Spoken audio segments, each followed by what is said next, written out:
हरे कृष्ण प्रभु।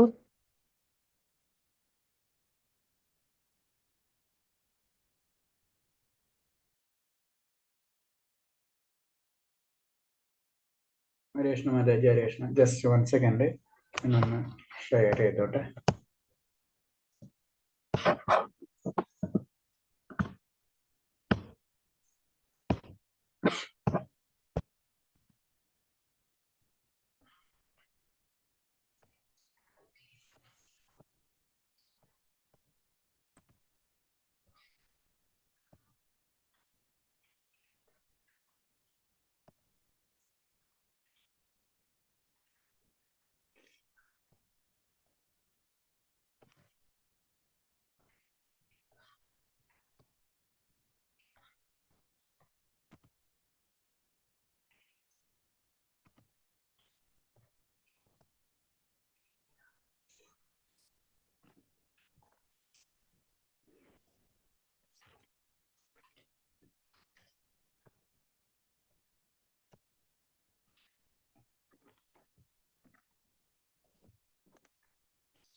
ഹരേ കൃഷ്ണ, പ്രണാമം എല്ലാവർക്കും. ഹരേ കൃഷ്ണ.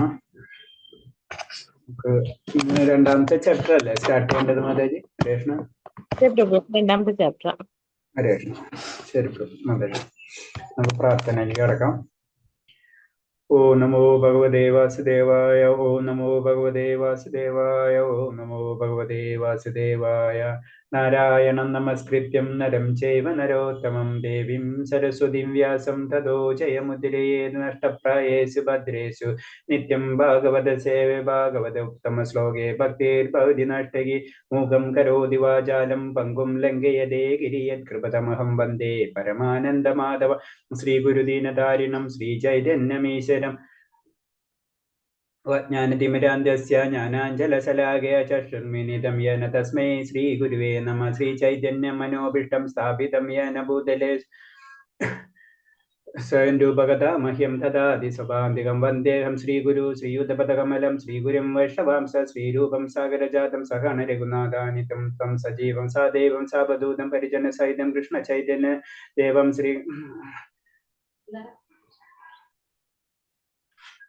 ഹരേ കൃഷ്ണ. സാദേവം സാവധൂതം പരിജന സഹിതം കൃഷ്ണ ചൈതന്യ ദേവം ശ്രീ രാധാകൃഷ്ണ പാദം സഹന ലളിത ശ്രീ വിശാഖാനം ഹേ കൃഷ്ണ കരുണാ സിന്ധു ദീനബന്ധു ജഗത്പദേ ഗോപേശ ഗോപികാന്ത രാധാകാന്ത നമസ്ത തപ്തകാഞ്ജന ഗൗരാംഗേ രാധേ വൃന്ദാവനേ ചിരുഷഭാനുസുതേ ദേവി പ്രണാമേ ഹരിപ്രിയ വാഞ്ചകൽപതരൂപേ ച കൃപാസുദേവ ച പതിനാം ഭാവനേഭ്യോ വൈഷ്ണവേഭ്യോ നമോ നമോ. നമോ വിഷ്ണുപദായ കൃഷ്ണപൃഷ്ഠായ ഭൂതലേ ശ്രീമതി ഭക്തി വേദാന്ത സ്വാമിനി ദിനാമൻ നമസ്തേ സാരസ്വദേവി ഗൗരവാണി പ്രജാന നിർവിശൂന്യവാദിവാസ്യദേശധാരിണി. ജയ ശ്രീകൃഷ്ണ ചൈതന്യ പ്രഭു നിത്യാനന്ദ ശ്രീ അദ്വൈത ഗദാധര ശ്രീവാസാദി ഗൗരഭക്തവൃന്ദ. ഹരേ കൃഷ്ണ ഹരേ കൃഷ്ണ കൃഷ്ണ കൃഷ്ണ ഹരേ ഹരേ ഹരേ രാമ രാമ രാമ ഹരേ ഹരേ. ഹരേ കൃഷ്ണ. എടുത്തോട്ടെ.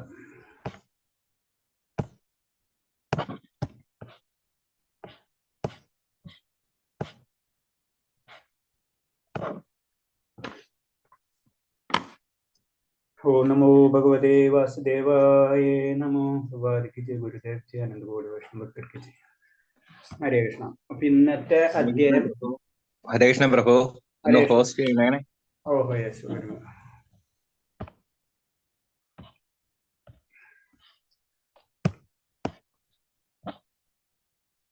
ഇന്നത്തെ അധ്യായം ഗീതാ വിഷയ സംഗ്രഹം. അപ്പൊ അതിൽ തന്നെ നമുക്ക് ആ ഒരു വേദിന്ന് തന്നെ നമുക്ക് മനസ്സിലാവും അല്ലെ ആദ്യത്തിന്റെ. അപ്പൊ വിഷയ സംഗ്രഹം, സംഗ്രഹമാണ് അല്ലെങ്കിൽ സമ്മറി. അതായത് രണ്ടാം അധ്യായം എന്ന് പറയുന്നത് ഭഗവത്ഗീതയുടെ ഒരു സമ്മറിയാണ് ഭഗവത്. അപ്പൊ നമുക്ക് ബാക്കിയുള്ള അധ്യായങ്ങളുണ്ട്, ആ എല്ലാത്തിനും കൂടി ആ രണ്ടാം അധ്യായത്തിൽ നിന്ന് നമുക്ക് തന്നെ ഭഗവത്ഗീത എന്താണെന്ന് നമുക്ക് പറഞ്ഞു തരുന്നതാണിത്.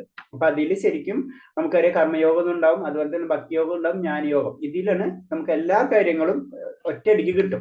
അപ്പൊ ഈ രണ്ടാം അധ്യായം ഒരിക്കലും നമ്മൾ മിസ് ചെയ്യരുത്. കാരണം രണ്ടാം അധ്യായം വായിച്ച് അല്ലെങ്കിൽ മനസ്സിലാക്കി കഴിഞ്ഞാൽ ഭഗവത് എന്താണെന്നത് ചെറിയൊരു ചുരുക്കം അതിന് സംഗ്രഹം എന്ന് പറഞ്ഞാൽ അതിന് സമ്മറി എന്ന് പറഞ്ഞു, അതിന് ഗീതാ വിഷയ സംഗ്രഹം എന്ന് പറഞ്ഞു. ഇതിലുണ്ട് ശരിക്കും നമ്മളെ ശരിക്കും ആത്മാവും അതേപോലെ തന്നെ പരമാത്മാവും ആത്മാവും പിന്നെ ആത്മാവിന് ജനനമില്ലാന്നും മരണമില്ലാന്നും അങ്ങനത്തെ അന്ത്യവും ആദ്യവും ഇല്ലാന്നൊക്കെ കാര്യങ്ങളൊക്കെ പറഞ്ഞു തരുന്ന അധ്യായമാണ് ഇതില്. അപ്പൊ അത് കാരണമാണ് അർജുനോട് പറയുന്നുണ്ട് ഭഗവാൻ, കാരണം ഒരിക്കലും അതിൽ വിഷമിക്കേണ്ട കാര്യമില്ല, ആത്മാവിന് മരണമില്ല എന്നുള്ള കാര്യങ്ങളൊക്കെ പറഞ്ഞു കൊടുക്കുന്ന ശ്ലോകങ്ങളും കാര്യങ്ങളാണ് ഇതിൽ പറഞ്ഞു വരുന്നത്. അപ്പൊ നമുക്ക് ഹരേകൃഷ്ണ മാതാജി പറയും. കൂടെ ഒന്ന് കോ-ഹോസ്റ്റ് ആക്കണം. വേറെ ആരെ മതിയോ? വിനിത മാതാജിനല്ല ആക്കേണ്ടത്? അല്ലല്ല, ജലജ മാതാജിയും കൂടെ കോ-ഹോസ്റ്റ് ആക്കണം. ജലജ മാതാജിനും കൂടെ. ജലജ മാതാജി ഇല്ലല്ലോ. കൃഷ്ണകുമാർ വന്നിട്ടുണ്ടോ? ജലജ മാതാജി ഉണ്ടോ? ആദ്യം നായർ ജലജ എന്ന് കിടക്കുന്നത്. നായർ എന്നുള്ളത് ആദ്യം കിടക്കുന്ന, നായർ ജലജ എന്നാ കിടക്കുന്നത്. വിഷ്ണു. Okay okay.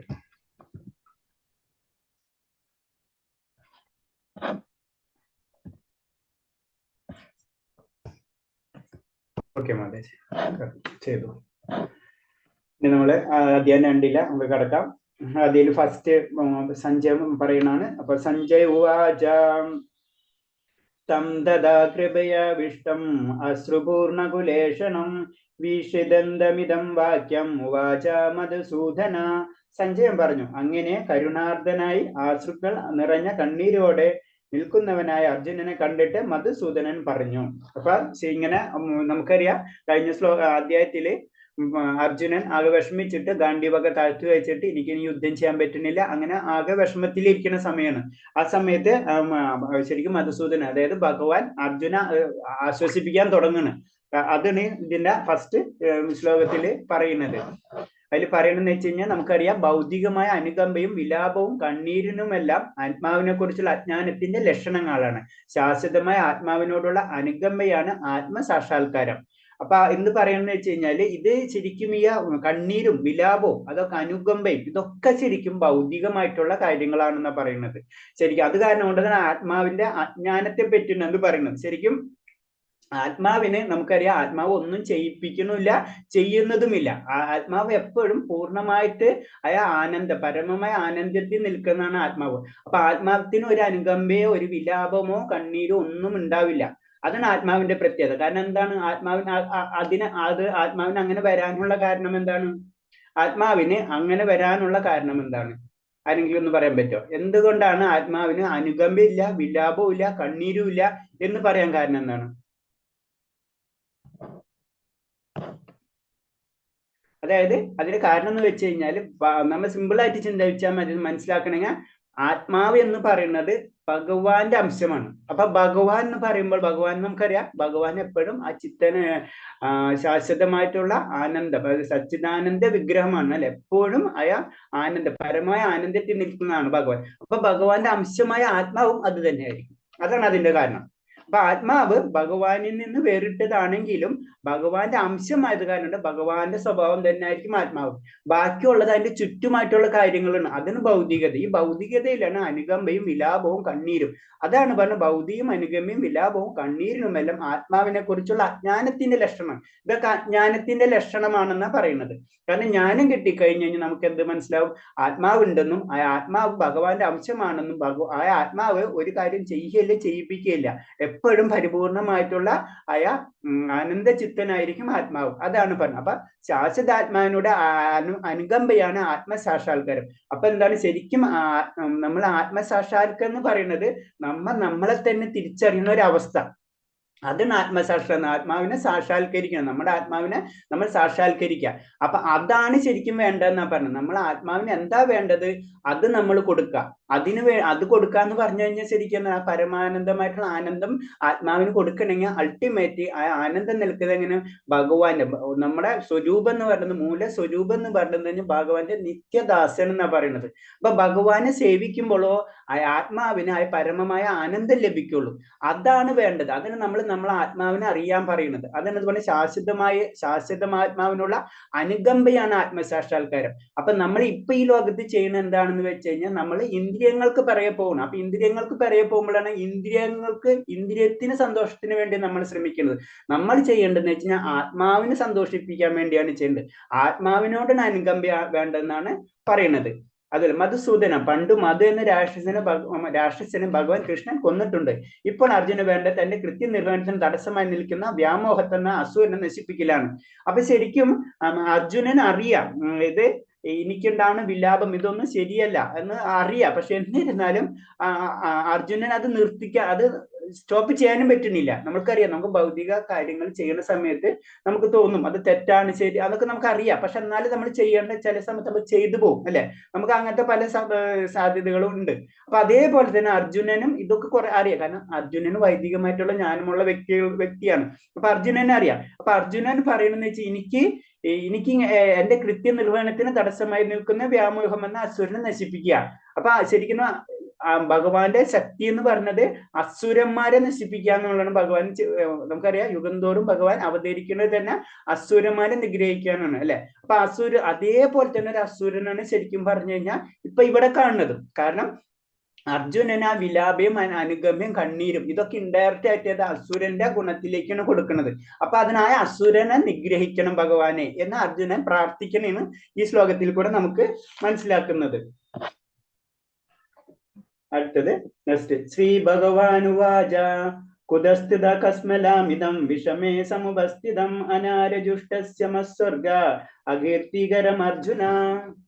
ശ്രീ ഭഗവാൻ പറഞ്ഞു, പ്രിയപ്പെട്ട അർജുന, നിനക്ക് എവിടെ നിന്നാണ് ഈ മാലിന്യം വന്നു പെട്ടത്? ജീവിതത്തിന് മൂല്യം എന്തെന്ന് അറിയാവുന്ന ഒരാൾക്ക് ഇതൊന്നും യോജിച്ചതല്ല. ഉപരിലോകത്തിലേക്കല്ല, അകീർത്തിയിലേക്കാണ് നയിക്കുക. അപ്പൊ അതിന് ഭഗവാൻ ആ സമയത്ത് പറയാനാണ്. കാരണം എന്ന് വെച്ച് കഴിഞ്ഞാൽ ഭഗവാൻ അറിയാം അർജുന് വൈദിക സംസ്കാരങ്ങളെ പറ്റിയിട്ടുള്ള കാര്യങ്ങൾ മുഴുവൻ അറിയാം. എന്നിട്ട് അർജുനൻ ഇങ്ങനെ പെരുമാറുന്നു. ഇപ്പൊ നമ്മള് ആരെങ്കിലും മരണപ്പെട്ടാൽ, നമ്മളെ ഉറ്റമിത്രാദികൾ മരണപ്പെട്ടാല് നമുക്കറിയാം അവർ തിരിച്ചു വരില്ല, എന്നാലും നമ്മൾ വിലപിക്കും, അല്ലെ? നമുക്കായ വിഷമം കാര്യങ്ങൾ ഉണ്ടാവും എന്ന് പറഞ്ഞ പോലെ തന്നെ. അപ്പൊ അതിന് പറയണത് ഇത് തന്നെയാണ് അർജുനന് സംഭവിക്കുന്നത്. അപ്പൊ അർജുനനോട് ഭഗവാൻ ചോദിക്കുന്നത്, നിനക്ക് എവിടെ നിന്നാണ് ഈ മാലിന്യം വന്നു പെട്ടത്? ജീവിതത്തിന്റെ മൂല്യം എന്തെന്ന് അറിയുന്ന ഒരാൾക്ക് ഇതൊട്ടും യോജിച്ചതല്ല. കാരണം ശരിക്കും എന്താണെന്ന് അർജുനന് ആത്മസാക്ഷാത്കാരം ഉള്ള വ്യക്തിയാണ്. അർജുനന് കാര്യങ്ങൾ എല്ലാതും അറിയാം. അപ്പൊ അത് നമ്മൾ അറിയാവുന്ന ഒരു വ്യക്തി തെറ്റുകൾ ചെയ്യുമ്പോൾ, അപ്പൊ ഒരു പോലീസ് ഉദ്യോഗസ്ഥൻ അല്ലെങ്കിൽ അവർക്ക് എന്ന് പറഞ്ഞാൽ റൂൾസ് മുഴുവൻ അറിയാം. അപ്പൊ അവര് തെറ്റ് ചെയ്യുന്ന പോലെ തന്നെയാണ് ശരിക്കും അർജുനൻ തെറ്റ് ചെയ്യണമെന്നാണ് ഭഗവാൻ പറയണത്. അതിന് പറഞ്ഞ അങ്ങനെ ചെയ്തു കഴിഞ്ഞാൽ നിങ്ങൾക്ക് എന്താണ് ഉപരിലോകത്തിലേക്ക് അല്ലെങ്കിൽ സ്വർഗലോകത്തിലേക്ക് നമുക്ക് പോകാനും കഴിയില്ല, അകീർത്തിയിലേക്കാണ് നിൽക്കുക. അത് ഇങ്ങനെയൊക്കെ ചെയ്തു കഴിഞ്ഞാൽ എന്താ സംഭവിക്കുന്നത്? കാരണം അർജുനനെ പറ്റിയിട്ടുള്ള മറ്റുള്ളവർക്കുണ്ടായിരുന്ന ഒരു വാല്യൂ ഉണ്ട്, അല്ലെ? ഓരോ സമൂഹത്തിൽ ഓരോ വ്യക്തികൾക്ക് നമ്മളൊരു വാല്യൂ കൊടുക്കും. ഒരു പ്രധാനമന്ത്രിക്ക് കൊടുക്കുന്ന വാല്യൂ ഉണ്ട്, നമുക്കൊരു IAS കളക്ടർക്ക് കൊടുക്കുന്ന ഒരു വാല്യൂ ഉണ്ട്. അവരത് നേരെ ഓപ്പോസിറ്റ് ചെയ്യുമ്പോൾ എന്താ, അവർക്ക് അവരെ വാല്യൂ അവിടെ വെച്ച് നശിച്ചു പോകും. അത് തന്നെയാണ് നിനക്ക് അകീർത്തിയിലേക്കാണ് നീ നയിക്കുക, ഉപരിലോകത്തിലേക്ക് നയിക്കില്ല. കാരണം എന്ന് വെച്ച് കഴിഞ്ഞാൽ നമ്മളെ നല്ല കർമ്മങ്ങൾ ചെയ്ത് കഴിഞ്ഞാൽ ഉപരിലോകത്തിലേക്ക് പോകും, നമ്മൾ സ്വർഗലോകം വരെ അല്ലെങ്കിൽ സത്യലോകം വരെ നമുക്ക് പോകും. അപ്പൊ അത് പറഞ്ഞ അവിടേക്കും പോവില്ല. കൂടാതെ നിനക്ക് ഈ മർത്യലോകത്തില് നിന്റെ പേര് നശിക്കും. അപ്പൊ അവിടെ നിനക്ക് പ്രോബ്ലം ആണ്. അപ്പൊ നീ എന്താണ് ഇങ്ങനെ ചെയ്യുന്നത്? അപ്പൊ ഭഗവാന് അർജുനനോടുള്ള വിഷമം, കാരണം എന്ന് വെച്ചാൽ ഇത്ര അറിയുന്ന ഒരു വ്യക്തി ഇങ്ങനെ തെറ്റുകൾ ചെയ്യുന്നല്ലോ എന്ന് പറയണം. അപ്പൊ എന്താണ് പറഞ്ഞത്? അതില് പരമസത്യത്തെ അറിയുന്നവൻ അതിന് സമാനമായ 3 ഭാവങ്ങളിലാണ് സാക്ഷാത്കരിക്കുന്നത്. പരമസത്യത്തിന്റെ ആ ഭാവങ്ങളെ ബ്രഹ്മമായും പരമാത്മാവായും ഭഗവാനുമായി അറിയപ്പെടുന്നു. അപ്പൊ ശരിക്കും പറഞ്ഞു കഴിഞ്ഞാൽ നമുക്ക് ശരിക്കും പരമസത്യം അതെന്ന് പറയുന്നത് വെച്ച് കഴിഞ്ഞാല് നമുക്ക് പറയാം, എല്ലാത്തിന്റെ ഉറവിടം എന്ന് പറഞ്ഞത് ബ്രഹ്മം, ആ പരമമായ സത്യത്തിൽ നിന്നാണ് എല്ലാവർക്കും സ്റ്റാർട്ട് ചെയ്യുന്നത്. അതിൽ തന്നെ 3 തരം സാക്ഷാത്കാരങ്ങൾ ഉണ്ടെന്നാണ് പറയുന്നത്. അത് നമ്മൾ പഠിച്ചിട്ടുണ്ട്. 3 തരം സാക്ഷാത്കാരം എന്ന് പറയുമ്പോൾ ആദ്യം ബ്രഹ്മം, പിന്നെ പരമാത്മാവ്, പിന്നെ ഭഗവാൻ, അങ്ങനെ 3 തരം സാക്ഷാത്കാരങ്ങളെ പറ്റി പറയുന്നത്. അപ്പൊ അതിന് പറയുന്നത് ഇതൊക്കെ അർജുനനെ അറിയാം. പക്ഷെ പ്രശ്നം അവിടെ അത് അറിഞ്ഞിട്ടായാലും അർജുനൻ ആ തെറ്റുകൾ ചെയ്യുന്നു. അതാണ് ഭഗവാന്റെ വിഷമം. അതാണ് ഭഗവാൻ ഈ ശ്ലോകത്തിൽ കൂടെ പറയുന്നത്.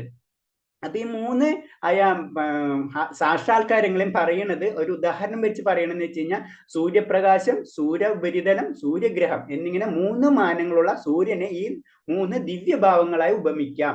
അപ്പൊ അതിൽ പറയണെന്ന് വെച്ചാൽ നമ്മൾ ഇപ്പൊ ബ്രഹ്മം എന്ന് പറയുന്നത് സൂര്യപ്രകാശമായിട്ടും, സൂര്യനുണ്ടെങ്കിൽ സൂര്യപ്രകാശമാണ് ശരിക്കും ബ്രഹ്മം എന്ന് പറയുന്നത്.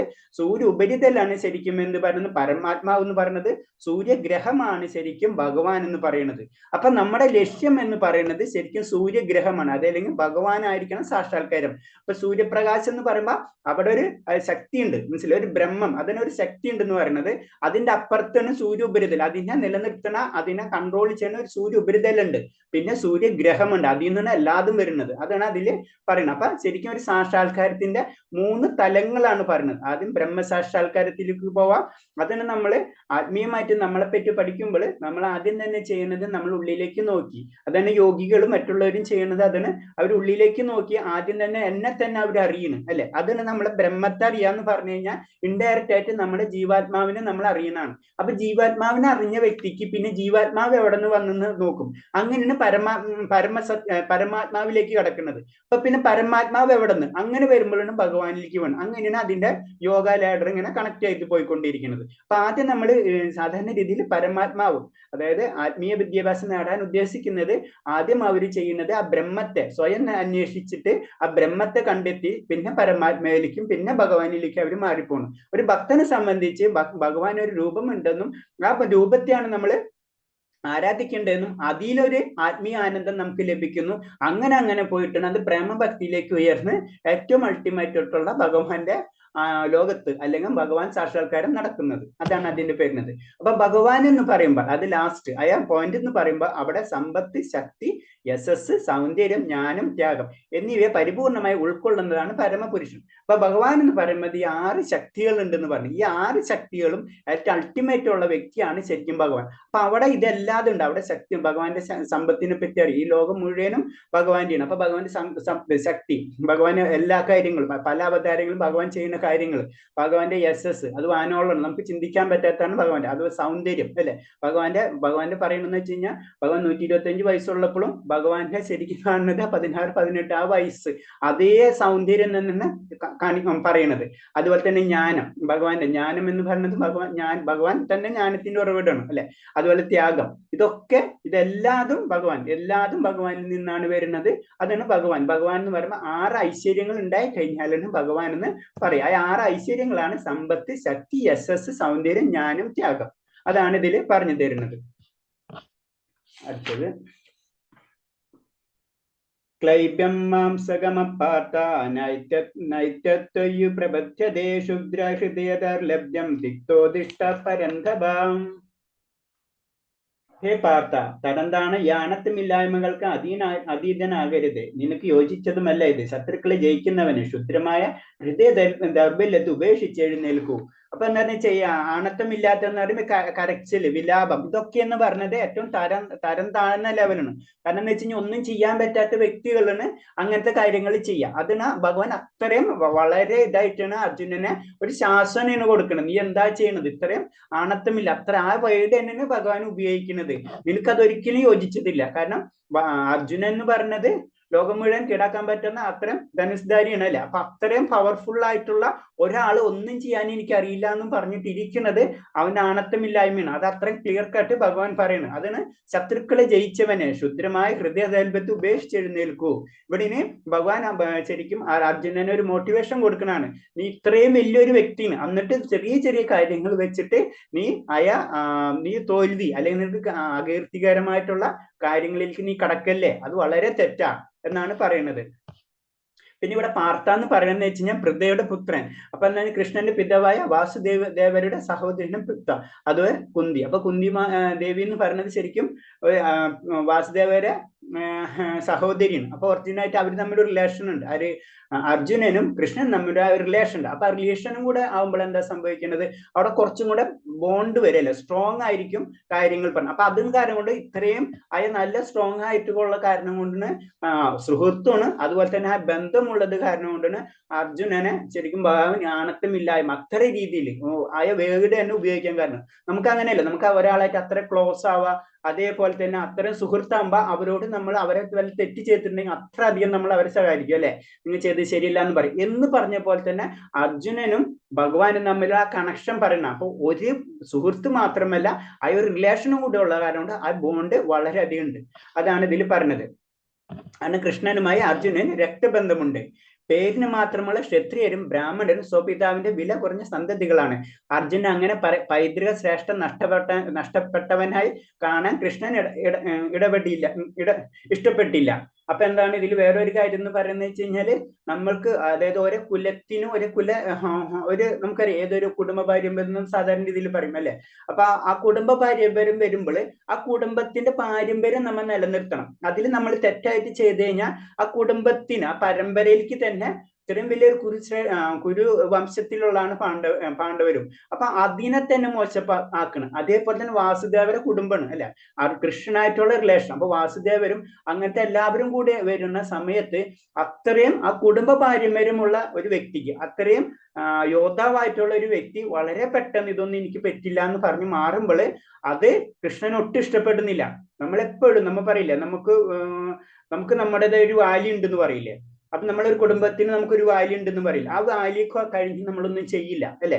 അപ്പൊ അതാണ് ചിലര് ചെറിയ ചെറിയ കാര്യത്തിന് വേണ്ടി എന്തും ചെയ്യും, പക്ഷെ ചിലർ അത് ചെയ്യില്ല. കാരണം അവരെ കുടുംബ പാരമ്പര്യമാണ്. ഇപ്പൊ നമ്മളെ പോലെ അല്ല. ഇപ്പൊ എക്സാമ്പിൾ ഇന്ത്യയും പാകിസ്ഥാനും എടുത്ത് ഇന്ത്യയുടെ കൺസെപ്റ്റ് അല്ല പാകിസ്ഥാന്റെ കൺസെപ്റ്റ്. അവരെ പാരമ്പര്യം അതിന്, നമ്മുടെ പാരമ്പര്യം അതിന്. അപ്പൊ നമ്മളൊരു പാരമ്പര്യത്തിന് വാല്യൂ കൊടുക്കുന്നുണ്ട്. നമ്മൾ കുറച്ച് ധർമ്മത്തിന് ഇമ്പോർട്ടൻസ് കൊടുക്കുന്നുണ്ട്. പല രാജ്യങ്ങൾ അല്ലെങ്കിൽ പല വ്യക്തികൾ അല്ലെങ്കിൽ പല സമൂഹങ്ങളും അങ്ങനെ ആയിരിക്കണം എന്നില്ല. അതേപോലെ തന്നെയാണ് ഭഗവാൻ പറയുന്നത്, നമുക്കൊരു പാരമ്പര്യം ഉണ്ട്. അതായത് വാസുദേവ കുടുംബത്തിൽ നിന്ന് വന്നതും അതുപോലെ തന്നെ കുരുക്ഷേത്ര കുടുംബത്തിൽ നിന്നൊക്കെ വന്നിട്ടുള്ളതാണ്. അപ്പൊ അർജുന, നിനക്ക് നിന്റേതായ ഒരു പാരമ്പര്യം ഉണ്ട്. അതിങ്ങനെ ചെറിയ ചെറിയ കാര്യങ്ങൾ ചിന്തിച്ച് നീ അത് കേടാക്കല, നശിപ്പിക്കല, നീ യുദ്ധം ചെയ്യൂ എന്ന് ശരിക്കും അർജുന മോട്ടിവേഷൻ കൊടുക്കണാണ് ഈ ശ്ലോകം. അഞ്ചാമത്തെ, ഗുരുനഹ്യദോഹി മഹാനുഭാവം ശ്രേയോക്ത വൈഷമപീഹ ലോകേ അത്താർത്ഥകാമാസ്തു ഗുരീന ഹൈവ ഭുഞ്ജീയ ഭോഗാൻ രുതിര പ്രതിജ്ഞാൻ. എന്റെ ഗുരുജനങ്ങളായ മഹാത്മാക്കളുടെ ജീവിതം കൊണ്ട് പന്താടുന്നതിനേക്കാൾ നല്ലത് ഭിക്ഷയാചിച്ച് ഉപജീവിക്കുന്നതാകും. ലൗകിക നേട്ടങ്ങൾ ആഗ്രഹിക്കുന്നവരെങ്കിലും ഗുരുജനങ്ങൾ അവർക്ക് വധിക്കപ്പെടുകയാണെങ്കിൽ നാം ആസ്വദിക്കുന്ന സുഖങ്ങളാണ് രക്തപങ്കിലങ്ങളുമായിരിക്കും. അപ്പൊ അർജുനൻ വീണ്ടും ആ വിഷമം അർജുന ആ വിഷമം ഭഗവാനോട് പറയണ്. കാരണം എന്ന് വെച്ച് കഴിഞ്ഞാൽ ഇങ്ങനെ വലിയ അത്രയും ഈ ഗുരുക്കന്മാരൊക്കെ വധിക്കുക എന്ന് പറയുന്നത് വളരെ ബുദ്ധിമുട്ടുള്ള കാര്യം. അത് സാധാരണക്കാർക്കൊന്നും ചെയ്യാൻ പറ്റില്ല. അതാണ് അർജുനൻ പറയുന്നത്. എന്റെ ഗുരുജനങ്ങളെ മഹാത്മാക്കൾ പറയുന്നത്, വൈദിക നിയമങ്ങൾ അനുസരിച്ച് ദുഷ്കൃതം ചെയ്യുന്നവർ വിവേകം നശിച്ചവനെ ഗുരു ഉപേക്ഷിക്കാം. അപ്പൊ ഇത് ശരിക്കും പറയണെന്ന് വെച്ച് കഴിഞ്ഞാൽ ഗുരുവിനെ വധിക്കാൻ പാടില്ല അല്ലെ. അത് ഒരു ധാർമ്മികമായിട്ടും തെറ്റാണ്. പക്ഷെ ഇവിടെ എന്താ പറയണെന്ന് വെച്ച് കഴിഞ്ഞാൽ വൈദിക നിയമങ്ങൾ അനുസരിച്ച് ദുഷ്കൃതം ചെയ്ത വിവേകം നശിച്ചവനുമായ ഗുരുവിനെ ഉപേക്ഷിക്കാം എന്നൊരു കാര്യം പറയുന്നുണ്ട്. അത് ഈ കാര്യം ഈ ശ്ലോകത്തിൽ പറയാൻ ഇൻഡയറക്റ്റ് ആയിട്ട് പറയണെന്ന് വെച്ച് കഴിഞ്ഞാൽ ഭാവാർത്ഥത്തിൽ അതിൽ പ്രഭുപാദർ പറഞ്ഞു തരണമെന്ന് വെച്ച് കഴിഞ്ഞാല്, നമുക്കറിയാം ദ്രൗപദിയുടെ വസ്ത്രാക്ഷേപ സമയത്ത് ഇതുപോലെ തന്നെ ആ സമയത്ത് ഭീഷ്മരും അതേപോലെ തന്നെ ദ്രോണരും ഒന്നും അറിയാത്ത പോലെ ഇരുന്ന് അല്ലെ, അവര് മൗന സമ്മതം കൊടുത്തു. അപ്പൊ അവിടെ വിവേകം ദ്രോണർക്ക് സംഭവിച്ചു കഴിഞ്ഞു. അതാണ് ഇവിടെ ഇൻഡയറക്റ്റ് ആയിട്ട് പറഞ്ഞ, അങ്ങനെ വിവേകം നശിച്ചവനെ ഗുരുവിനെ ഉപേക്ഷിക്കാം. ആ സമയത്ത് ഗുരു ഒരിക്കലും ചെയ്യാൻ പാടില്ലാത്ത കാര്യമാണ് ഗുരു ചെയ്തത്. അപ്പൊ അങ്ങനത്തെ ഗുരുവാണെങ്കിൽ ആ ഗുരുവിനെ ഉപേക്ഷിക്കാം എന്നാണ് ഇത് പറഞ്ഞത്. പിന്നെ ഭീഷ്മരും ദ്രോണരും ദുര്യോധനന്റെ സാമ്പത്തിക സഹായം സ്വീകരിച്ചു പോയത് കൊണ്ട് അയാളുടെ പക്ഷത്ത് ചേരാൻ ബാധ്യസ്ഥരായി. സാമ്പത്തിക പരിഗണനയ്ക്ക് വശബദ്ധരായി. അവർ അപ്രകാരം ചെയ്യാൻ പാടില്ലാത്തതായിരുന്നു. ഈ സാഹചര്യത്തിൽ അവർ ഗുരുത്വത്തിന്റെ മഹീനീതിയെ നഷ്ടപ്പെടുത്തും. അപ്പൊ അവിടെ എന്താ അവർ ചെയ്തത്? കൗരവപക്ഷത്ത് നിൽക്കും.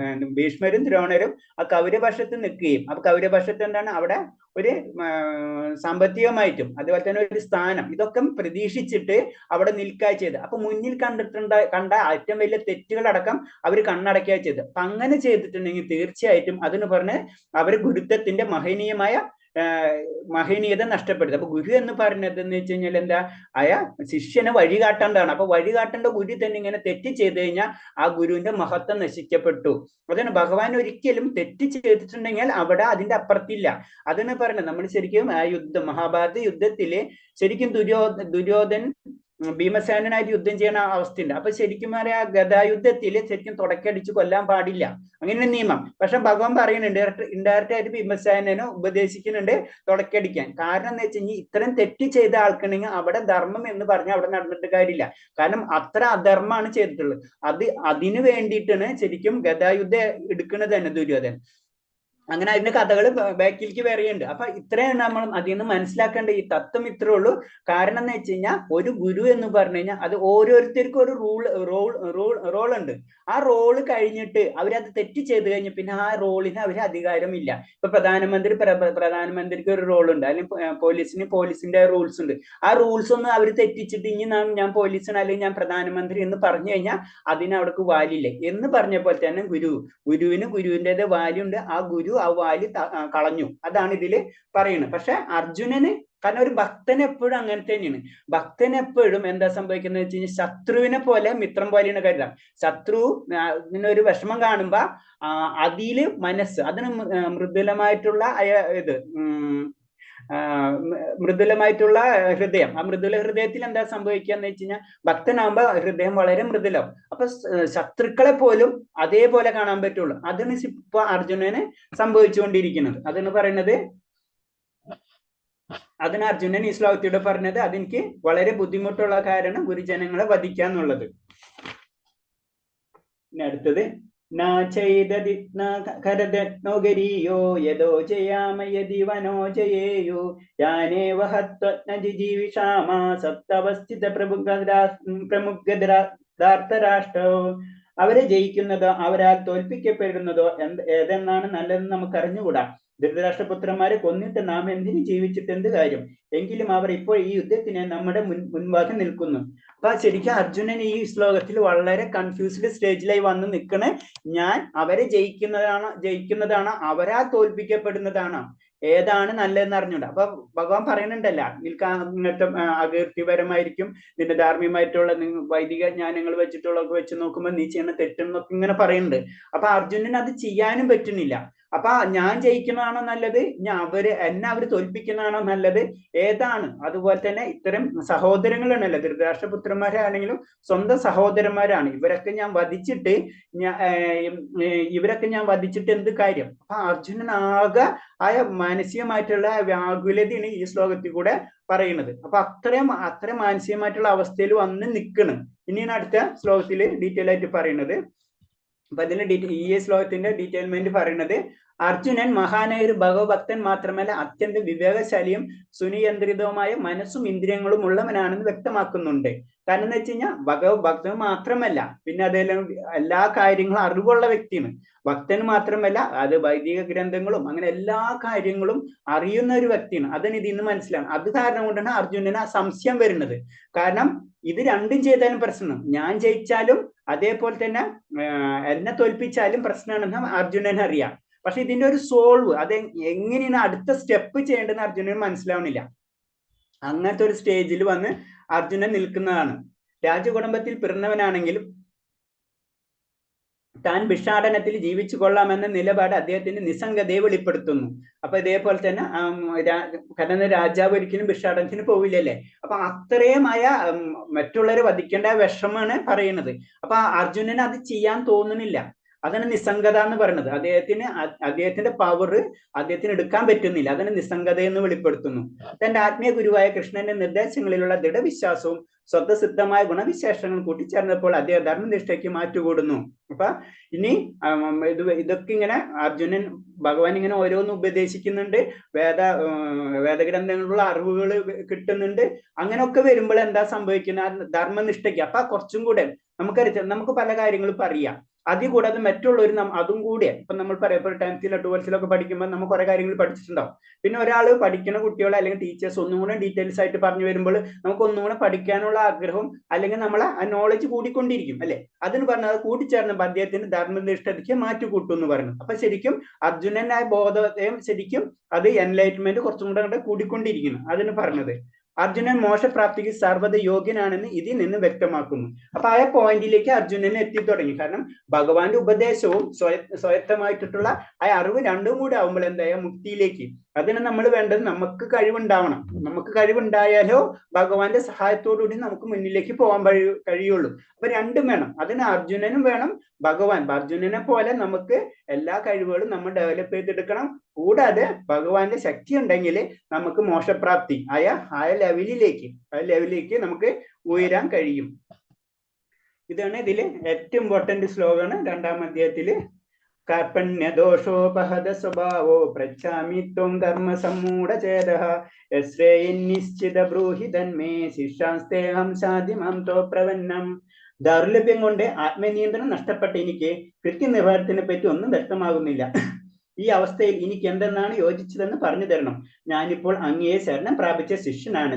ദയവായി ഉപദേശിച്ചു തന്നാലും. അപ്പൊ ശരിക്കും ഈ ശ്ലോകത്തിലാണ് അർജുനൻ ഭഗവാനെ സറണ്ടർ ആവണം. എനിക്ക് എന്താണെന്ന് ഇപ്പൊ എനിക്ക് കാര്യങ്ങളൊക്കെ അറിയാം, ഭഗവാൻ പറഞ്ഞാണ് ശരി, ഇതൊക്കെ എനിക്ക് മനസ്സിലാവുന്നുണ്ട്. അത് കാരണം കൊണ്ട് ഭഗവാനെ എനിക്കിപ്പോ എന്താ ചെയ്യേണ്ടതെന്ന് അറിയണില്ല. അത് കാരണം കൊണ്ട് ഞാൻ അങ്ങേ ശിഷ്യത്വം സ്വീകരിക്കണം. ആ ശിഷ്യത്വം സ്വീകരിച്ച് അങ്ങ് പറയുന്ന പോലെ തന്നെ ഇപ്പൊ നമുക്കറിയാം, നമ്മൾ ഗ്രൗണ്ടിൽ ഇപ്പൊ എന്തെങ്കിലും ഒരു കാര്യം ചെയ്യുമ്പോൾ നമുക്ക് ആ കൺഫ്യൂസ് ആകുമ്പോൾ നമ്മൾ ഒരു നല്ലൊരു വ്യക്തിയുടെ അടുത്ത് ഉപദേശം തേടും.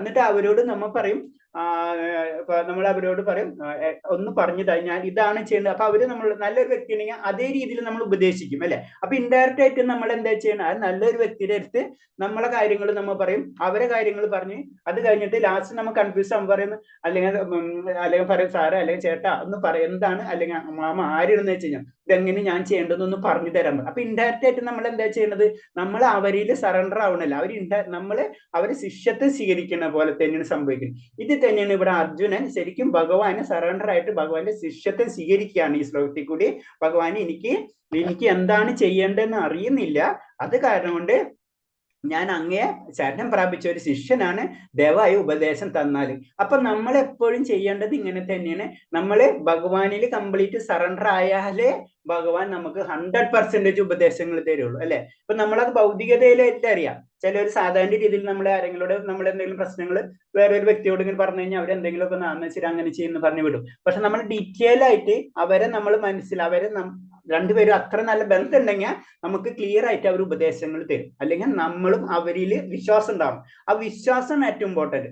അത് തന്നെയാണ് ഇവിടെ ശരിക്കും ഇപ്പൊ അർജുനന് ഭഗവാനിൽ അത്രയും വിശ്വാസമുണ്ട്, ഭഗവാന് അർജുനനിൽ അത്രയും വിശ്വാസമുണ്ട്. അത് കാരണം കൊണ്ടാണ് ശരിക്കും ഇനി ശ്ലോകങ്ങളിൽ കൂടെ ഭഗവാൻ അർജുനൻ ഇങ്ങനെ ഒരേ ശ്ലോകത്തിലും കൂടെ എന്താണ് നീ ചെയ്യേണ്ടതെന്ന് കറക്റ്റ് ആയിട്ട് പറഞ്ഞു കൊടുക്കും. ഇത്രയും നേരം അർജുനന്റെ കയ്യിലായിരുന്നു കാര്യങ്ങൾ, ഇനി തൊട്ട് ഭഗവാന്റെ കയ്യിലാണ് അർജുനൻ. അതാണ് ഇതിലേക്ക് പോണത്. ഇപ്പൊ ഭഗവാനെ ശരിക്കും ഭഗവാനില് അർജുനൻ സറണ്ടർ ആയി കഴിഞ്ഞു. ഇനി ഭഗവാൻ പറയണത് ഞാൻ കേൾക്കും. എനിക്ക് വിദ്യാഭ്യാസം ഉണ്ട്, ഞാൻ കാര്യങ്ങൾ അന്വേഷിച്ച് ചിന്തിച്ചു, അപ്പൊ എനിക്ക് കാര്യങ്ങളൊക്കെ മനസ്സിലായി. പക്ഷെ ഇങ്ങനത്തെ ഒരു അവസ്ഥ വന്നപ്പോ ഇത് ഞാൻ ചെയ്യണത് ശരിയാണോ? കാരണം ഒരു ഗുരുവിനെ ഗുരു ശരിയല്ല, അതെനിക്കറിയാം. ഇപ്പൊ ആ നിയമം അനുസരിച്ച് എനിക്കറിയാം. പക്ഷെ എന്നാൽ ഞാൻ എങ്ങനെ ഗുരുവിനെ കൊല്ലും? അപ്പൊ അവിടെ തെറ്റാണ്, ആള് ചെയ്ത് തെറ്റാണ്, ആളെ കൊല്ല എനിക്ക്. പക്ഷെ ഞാൻ എങ്ങനെ ഗുരുവിനെ കൊല്ലും? ആ ഒരു മാനസികമായിട്ടൊരു അവസ്ഥ ഉണ്ടല്ല, അങ്ങനത്തെ അവസ്ഥയിലാണ് ഭഗവാനെ നമ്മൾ തേടേണ്ടത്. ചില കാര്യങ്ങൾ നമുക്കറിയാം, നമ്മൾ ഭൗതികമായിട്ടും ആത്മീയമായിട്ടും നമ്മൾ ചിന്തിക്കുമ്പോൾ ഭഗവാന് നമ്മൾ സറണ്ടർ ആവേണ്ട രീതിയും അങ്ങനെ തന്നെയാണ്. കാരണം നമുക്കൊരു സംശയങ്ങൾ വരുന്ന സമയത്ത് അത് ഭഗവാനിലേക്കാണ് കൊടുക്കുക, ഭഗവാൻ നിശ്ചയിക്കും. പിന്നെ അതിന്റെ അപ്പുറത്തേക്ക് നമ്മൾ നോക്കുക, എല്ലാതും ഭഗവാൻ നിശ്ചയമാണ് അല്ലെ. അപ്പൊ ചില കാര്യങ്ങൾ വരുമ്പോൾ അത് ഭഗവാനിലേക്ക് കൊടുക്കാം. അതാണ് നമ്മൾ ഇതിൽ കൂടെ നമുക്ക് മനസ്സിലാക്കേണ്ട പോയിന്റ്. കാരണം ചില കാര്യങ്ങൾ നമ്മളെ കയ്യിൽ നിന്ന് അപ്പുറത്തേക്കായിരിക്കും. പല കാര്യങ്ങളും നമ്മൾ ഭൗതികതയിൽ ചിന്തിച്ചാലറിയാം. ആ സമയത്ത് അത് ഭഗവാന് കൊടുക്കുക, ഭഗവാൻ അത് തീർത്തു തരണേ, അത് ഭഗവാൻ തീർത്തോളും. അത് നമ്മൾ അക്സെപ്റ്റ് ചെയ്യണം. അത് എന്ത് വന്നാലും അത് അക്സെപ്റ്റ് ചെയ്യണം. അത് തന്നെയാണ് ഇപ്പൊ അർജുനൻ ശരിക്കും ഭഗവാനോട് പറഞ്ഞ് ഇനി ഭഗവാൻ പറഞ്ഞത് മുഴുവനും അർജുനനെ ഏറ്റെടുക്കണം. അതാണ് ഇതില് ജീവിത ലക്ഷ്യം നിറവേറ്റാൻ ഉതകുന്ന വഴി കാട്ടിത്തരാൻ കഴിവുള്ള വിശ്വാസനായ ഒരു ആത്മീയ ഗുരുവിനെ സമീപിക്കേണ്ടതാണ്. അപ്പൊ നമുക്ക് ഒരു ലക്ഷ്യം, നമ്മുടെ ജീവിത ലക്ഷ്യം എന്ന് പറഞ്ഞത് ആത്മസാക്ഷാത്കാരമാണ് അല്ലെ. അൾട്ടിമേറ്റ് നമ്മൾ എന്താണെന്ന് നമ്മൾ അറിയുന്നത് വേണ്ടിയാണ്, അല്ലെങ്കിൽ ഭഗവാൻ എന്താണെന്ന് അറിയുന്നത് വേണ്ടിയാണ് നമ്മളുള്ള യാത്ര.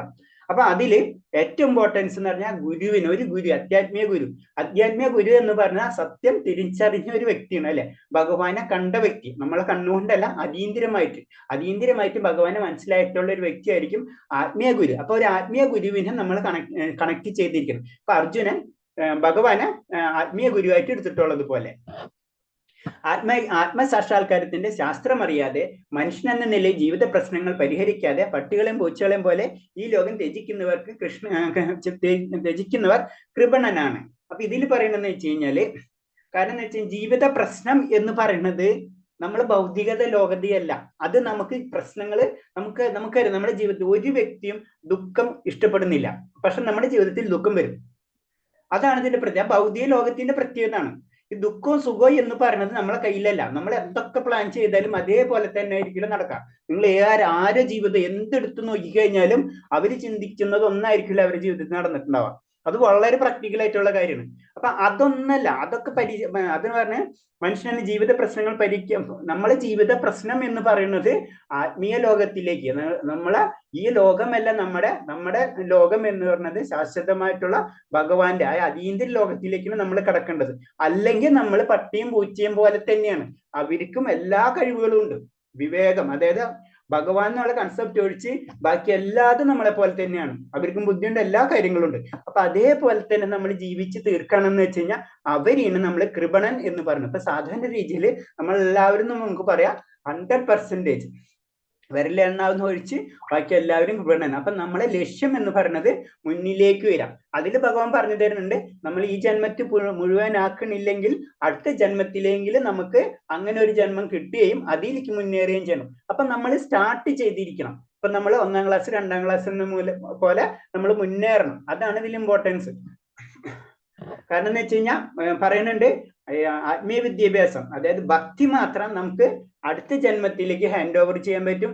ബാക്കിയെല്ലാം അതും ഈ ലോകത്തിൽ തന്നെ തീർന്നു പോകും. നമ്മുടെ ബാങ്ക് ബാലൻസ് ആയാലും, നമ്മളെ ബന്ധുക്കളായാലും, സ്വത്തുക്കളായാലും, നമ്മുടെ സ്ഥലമായാലും, രാജ്യമായാലും എല്ലാതും നമ്മൾ ഈ ജന്മത്തോടുകൂടി തീരാ. നമ്മളൊക്കെ ഉണ്ടാവുക ആകെപ്പാടായിട്ടുള്ളത് ഭഗവാന്റെ, അതായത് ആത്മീയമായിട്ട് കിട്ടിയിട്ടുള്ള കാര്യങ്ങൾ മാത്രമായിരിക്കും നമുക്ക് അടുത്ത ജന്മത്തിലേക്ക് കൊണ്ടുപോവാം. അപ്പൊ ആ ജന്മം കിട്ടുമ്പോൾ നമ്മുടെ കർമ്മങ്ങളെ ബന്ധത്തിനനുസരിച്ചായിരിക്കും നമുക്ക് അടുത്ത ജന്മം. അപ്പൊ നമ്മളെ കർമ്മങ്ങൾ ഭഗവാനായിട്ട് കണക്ട് ചെയ്തിട്ടുണ്ടെങ്കിൽ വീണ്ടും ഉന്നതിയിലേക്ക് കിട്ടണമെന്നനുസരിച്ചുള്ള കുടുംബ ബന്ധങ്ങൾ, അങ്ങനത്തെ സാമൂഹിക സാഹചര്യങ്ങളിൽ നമ്മൾ ചെന്നുപെടാം. അതിന്റെ അർത്ഥം എന്ന് വെച്ചാൽ നമ്മൾ അവിടെ ചെന്ന് പെട്ടിട്ട് നമുക്ക് പെട്ടെന്ന് ഭഗവാനിൽ കിട്ടണമെന്നില്ല. അതിനൊരു ഉദാഹരണം പറയണമെന്ന് വെച്ച് കഴിഞ്ഞാൽ, നമുക്കിപ്പോ നല്ല കുട്ടികൾ, നന്നായിട്ട് പഠിക്കുന്ന കുട്ടികൾ എൻട്രൻസ് ചെയ്ത് എഞ്ചിനീയറിംഗ് കിട്ടിയെന്ന് വെച്ചാൽ, അല്ലെങ്കിൽ മെഡിസിൻ എന്തെങ്കിലും നല്ല ഹൈലി കോളേജിൽ കിട്ടിയെന്ന് വെച്ചാൽ അവിടെ പഠിക്കാതിരുന്ന് നേരെ തിരിച്ചു പോരും എന്ന് പറഞ്ഞ പോലെ നമ്മൾ അവിടെ ചെന്ന് കഴിഞ്ഞാൽ വീണ്ടും നമുക്ക് അതിനുള്ള സ്വാതന്ത്ര്യം ഭഗവാൻ തന്നിട്ടുണ്ട്. നമുക്ക് അവിടെയും ചെന്നിട്ട് ഭഗവാനെ പ്രാർത്ഥിക്കാം, ഭഗവാനെ പ്രാർത്ഥിക്കാതിരിക്കാം. ഇപ്പോഴും നമുക്ക് ക്ലാസ്സുകൾ കേൾക്കാം, കേൾക്കാതിരിക്കാം. നമ്മൾ ഇഷ്ടണം, ആരും നമ്മളോട് ചോദിക്കുന്നില്ല എന്ന് പറഞ്ഞു ഭഗവാനെ ശ്രമിക്കുമെന്ന് പറയുന്നുണ്ട്. നമുക്ക് അതിന് ഭഗവാൻ നമ്മളോട് തന്നിട്ടുള്ള കാര്യമാണ്. നമുക്ക് അത്ര സ്വാതന്ത്ര്യം നമുക്കുണ്ട്. നമുക്ക് എന്ത് വേണമെങ്കിലും ഈ ലോകത്ത് ചെയ്യാം. പക്ഷെ അതിന്റെ ഉത്തരവാദിത്വം ഭഗവാന് കൊടുക്കരുത്.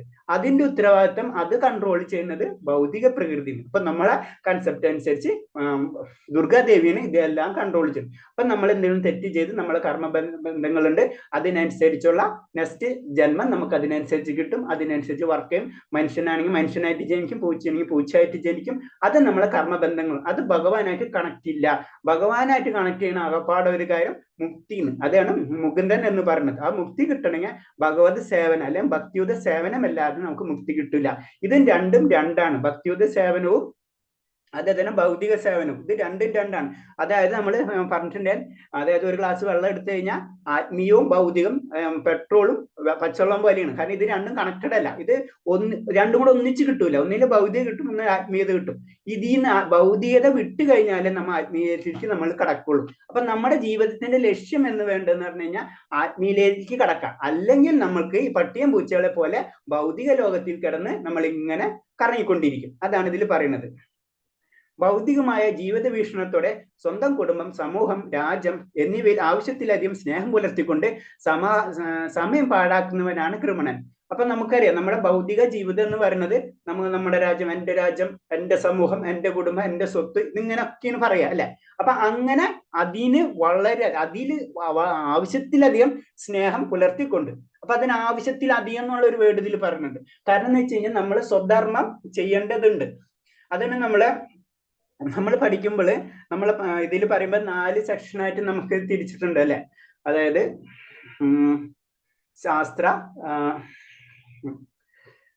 അർത്ഥ, ധർമ്മ, കാമ, മോക്ഷ. ഇങ്ങനെ 4 സെക്ഷൻ ഉണ്ട്. അപ്പൊ 4 സെക്ഷനിൽ കൂടെ നമുക്ക് കടന്നു പോയിട്ട് നമുക്ക് പോവാം. അപ്പൊ ഇപ്പൊ എന്താ ചെയ്യണത്, നമ്മൾ അർത്ഥ കാമ ഇത് മാത്രമുള്ളൂ. നമ്മൾ അങ്ങനെ അതാണ് പറഞ്ഞത്, അത് ഭൗതികമായിട്ടുള്ള വീക്ഷണം മാത്രമാണ്. നമുക്ക് അതിൽ ധർമ്മമുണ്ട്, മോക്ഷമുണ്ട്. ഇതിൽ കൂടെ നമ്മൾ യാത്ര ചെയ്യണം. അതാണ് നമ്മൾ വൈദിക ഗ്രന്ഥങ്ങളിൽ നമുക്ക് പറഞ്ഞു തരുന്നത്. അതിൽ കൂടെ നമുക്ക് യാത്ര ചെയ്ത് പതുക്കെ നമുക്ക് മോക്ഷത്തിലേക്ക് കടക്കാം. അതിനു വേണ്ടിയാണ് വൈദിക ഗ്രന്ഥങ്ങളിൽ നമുക്ക് അത് കാരണം കൊണ്ടാണ് നമുക്ക് അർത്ഥം, അതായത് പൈസ സാമ്പത്തികമായിട്ടുള്ള കാര്യങ്ങൾ, അത് ഐശ്വര്യമായിട്ടുള്ള കാര്യങ്ങളിലും വൈദിക ഗ്രന്ഥങ്ങളിൽ എഴുതിയിട്ടുള്ളത്, അതിനുള്ള പൂജാവിധികളും അതിനനുസരിച്ച് ദേവന്മാരൊക്കെ ഉള്ളത്, അത് നമുക്ക് ലഭിക്കാം. അതും കഴിഞ്ഞിട്ട്. പക്ഷെ അതൊക്കെ പ്രോബ്ലം എന്ന് വെച്ചാൽ അതൊക്കെ ക്ഷണികമാണ്. നമുക്ക് ഇപ്പൊ ചെറിയ കുട്ടികൾക്ക് മിഠായി കൊടുക്കുന്ന പോലത്തെ പരിപാടിയാണ്. കാരണം എന്ന് വെച്ചാൽ അത് കഴിഞ്ഞു കഴിഞ്ഞാൽ ആ ടേസ്റ്റ് അതിൽ നമ്മൾ അട്രാക്ട് ആയി കഴിഞ്ഞാൽ കാര്യമില്ല. അതാണ് ഇതിൽ പറഞ്ഞു തരുന്നത്. സുഹൃത്ത് സംഭാഷണം നിർത്തി അർജുനൻ ശിഷ്യൻ എന്ന നിലയിൽ കൃഷ്ണനെ സ്വയം സമർപ്പിക്കുന്നു. ഗുരുവും ശിഷ്യനുമായുള്ള സംഭാഷണം ഗൗരവമറ്റതാണ്. അപ്പൊ ഇങ്ങനത്തെ കാര്യം ഇത്രയും നേരം പറഞ്ഞത്, കാരണം പറഞ്ഞില്ല നീ ഇത്രയും ഇങ്ങനത്തെ ഒന്നും രീതിയിൽ നീ ചെയ്യരുത് എന്നൊക്കെ പറഞ്ഞിട്ട്, അപ്പൊ ഒരു സുഹൃത്ത് കാരണം കൊണ്ട് അങ്ങനത്തെ കാര്യങ്ങൾ പറഞ്ഞു. ഇനി ഗുരും ശിഷ്യനുമായ റിലേഷൻ മാറണം. സുഹൃത്തിനെ പോലെ ആയിരിക്കില്ല ഒരു ഗുരു ശിഷ്യ ബന്ധം എന്ന് പറഞ്ഞാൽ, ഗുരുവിനെ എപ്പോഴും നമ്മൾ അത്രയധികം റെസ്പെക്ട് കൊടുക്കുകയും ഗുരുവിന്റെ ഏതൊരു വേർഡ്സും നമ്മൾ അത്രയും സ്വീകരിക്കുകയും ചെയ്യും. പക്ഷെ സുഹൃത്താണെങ്കിൽ നമ്മൾ അത്ര അങ്ങോട്ട് സ്വീകരിക്കില്ല അല്ലെ. അത് അങ്ങനത്തെ ഫ്രണ്ട്ഷിപ്പ് എന്നുള്ള ഒരു ഇതിൽ നിലനിൽക്കും. അതാണ് പറഞ്ഞ ഇവിടെ ഇനി ഗുരും ശിഷ്യനും, ഇനി ഗുരു എന്ത് പറയുന്നത് അത് ശിഷ്യൻ സ്വീകരിക്കണം, അത് ചെയ്തിരിക്കണം. കാരണം അത്രയാണ് ഗുരു. അതാണ് ഗുരുവിനെ നമ്മൾ ഭൗതികമായിട്ടാണെങ്കിലും ആത്മീയമായിട്ടാണെങ്കിലും നമ്മൾ ഗുരുവിനെ സ്വീകരിച്ചു കഴിഞ്ഞു കഴിഞ്ഞാൽ അത് അത്ര ഇമ്പോർട്ടൻസ് ഉണ്ട് ഗുരുവിന്. അതാണ് ഇതിൽ കൂടെ പറഞ്ഞു തരുന്നത്. നീ ശ്ലോകം വായിക്കണമെങ്കിൽ ആർക്കെങ്കിലും ഇൻട്രസ്റ്റ് ഉണ്ടെങ്കിൽ ഒന്ന് ഹാൻഡ് റൈസ് ചെയ്താൽ മതി. അപ്പൊ ഞാൻ ആരാണ് ഹാൻഡ് റൈസ് ചെയ്യാൻ അതിനനുസരിച്ച് പറയാം.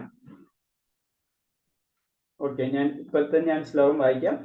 എട്ടാമത്തെ നഹി പ്രവിശാമി മമ പുനദ്യത്യദാത് തൃച്ഛാഗമുച്ചേഷ്ണമിന്ദ്രിയാനം അവാപ്യ ഭൂമ വസത്നമൃത്യം രാജസുരാണമഭിജാധിപത്യം. ഇന്ദ്രിയങ്ങൾ അലട്ടുന്ന ഈ ദുഃഖത്തെ സമീപിക്കാൻ ഒരു ഉപായവും ഞാൻ കാണുന്നില്ല. ഈ ഭൂമിയിൽ സമ്പദ് സമൃദ്ധവും എതിരാളികളും ഇല്ലാത്തതുമായ ദേവന്മാർക്ക് സ്വർഗത്തിലെ പോലെ പരമാധികാരത്തോടെയുള്ള സാമ്രാജ്യം ലഭിച്ച പോലും എനിക്ക് ദുഃഖത്തെ അകറ്റാൻ കഴിയുന്നില്ല. അപ്പൊ അർജുനന്റെ വിഷമം അർജുനൻ പറയുന്നത് കാരണം എന്ന് വെച്ച് കഴിഞ്ഞാൽ ഇന്ദ്രിയങ്ങൾ അലട്ടുന്ന ഈ ദുഃഖത്തെ സമീപിക്കാൻ ഒരു ഉപായവും ഞാൻ കാണുന്നില്ല. അപ്പൊ അത്രയും അർജുനന് അത്രയും വിഷമമാണ് അല്ലെ. അത്രയും ഗുരുക്കന്മാരെയാണ് അല്ലെ, ഗുരുജനന്മാരെയാണ് അർജുനൻ വധിക്കാൻ പോണം. അപ്പൊ അർജുനന് കൺഫേം അറിയാം അർജുനൻ വിജയിക്കണം. അതാണ് അർജുനന്റെ വിഷമം അല്ലെ. അത്രയാണ് ഇവരൊക്കെ വധിക്കപ്പെടുന്ന അർജുനരെ അറിഞ്ഞത്. കാരണം ഭഗവാൻ കൂടെ ഉള്ള നിലയ്ക്ക് അത് ഇവരൊക്കെ വധിക്കുന്നു. അപ്പൊ ആ ഒരു വിഷമാണ് അർജുനൻ ഇങ്ങനെ വീണ്ടും പറഞ്ഞുകൊണ്ടിരിക്കുന്നത്.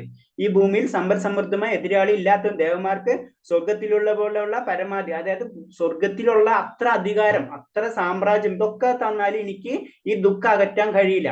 അത്രയും വലിയ അതാണ് ഒരു ഭക്തൻ എന്ന് പറയുമ്പോഴുള്ള പ്രത്യേകത. നമ്മൾ ഇതിൽ നിന്ന് മനസ്സിലാക്കേണ്ടത് അർജുനനെ ഒരു ഭക്തൻ എന്നുള്ള രീതിയിലാണ് കാണേണ്ടത്. അപ്പൊ ഒരു ഭക്തന് ഇത്രയും ദ്രോഹിച്ച ദുര്യോധനും മറ്റുള്ളവരും വധിക്കുമ്പോൾ ഉണ്ടാവുന്ന ആ ദുഃഖം, അതാണ് ഒരു ഭക്തന്റെ കാര്യം പറയുന്നത്. പിന്നെ പറഞ്ഞു ജീവിതത്തിൽ നീറ്റുന്ന പ്രശ്നങ്ങൾക്ക് പരിഹാരം കാണുന്നതിന് ഒരു അധ്യാത്മാചാര്യന്റെ സഹായമില്ലാതെ സാധിക്കുന്നതല്ല. അപ്പൊ നമ്മൾ ജീവിതം എന്ന് പറയുന്നത്, ഞാൻ പറഞ്ഞു ജീവിതത്തിലെ ദുഃഖവും സുഖവും ഇങ്ങനെ കറങ്ങിക്കൊണ്ടിരിക്കും. നമുക്ക് ഒരിക്കലും സന്തോഷമായിട്ടോ അല്ലെങ്കിൽ ദുഃഖിച്ചിരിക്കാൻ നമുക്ക് പറ്റില്ല. കാരണം ഭൗതിക ലോകം ഇതിങ്ങനെ കറങ്ങിക്കൊണ്ടിരിക്കുന്നതാണ്. അപ്പൊ ആ പ്രശ്നത്തിന് നമുക്ക് പരിഹാരം കാണണമെങ്കിൽ ഒരു ആധ്യാത്മിക ആചാര്യന്റെ സഹായമില്ലാതെ നമുക്ക് ജീവിതത്തിലുള്ള ചുട്ടുനീറ്റുന്ന പ്രശ്നങ്ങളിൽ നിന്ന് മാറാൻ കഴിയില്ല എന്ന് പറയുന്നത്. കാരണം അത് ജീവിതത്തിൽ ഉണ്ടായിരിക്കും. ഭൗതിക പ്രകൃതിയുടെ പ്രത്യേകത അതാണ്. അത് അങ്ങനെയാണ് ഭൗതിക പ്രകൃതി സൃഷ്ടിച്ചിട്ടുള്ളത്. അല്ലാണ്ട് എല്ലാവർക്കും സന്തോഷമായിട്ട് ജീവിക്കണം എന്ന് പറഞ്ഞിട്ട് ഒരു മാർക്കറ്റ് വിട്ടിരിക്കുകയല്ല. അതില് എല്ലാതും കിട്ടും.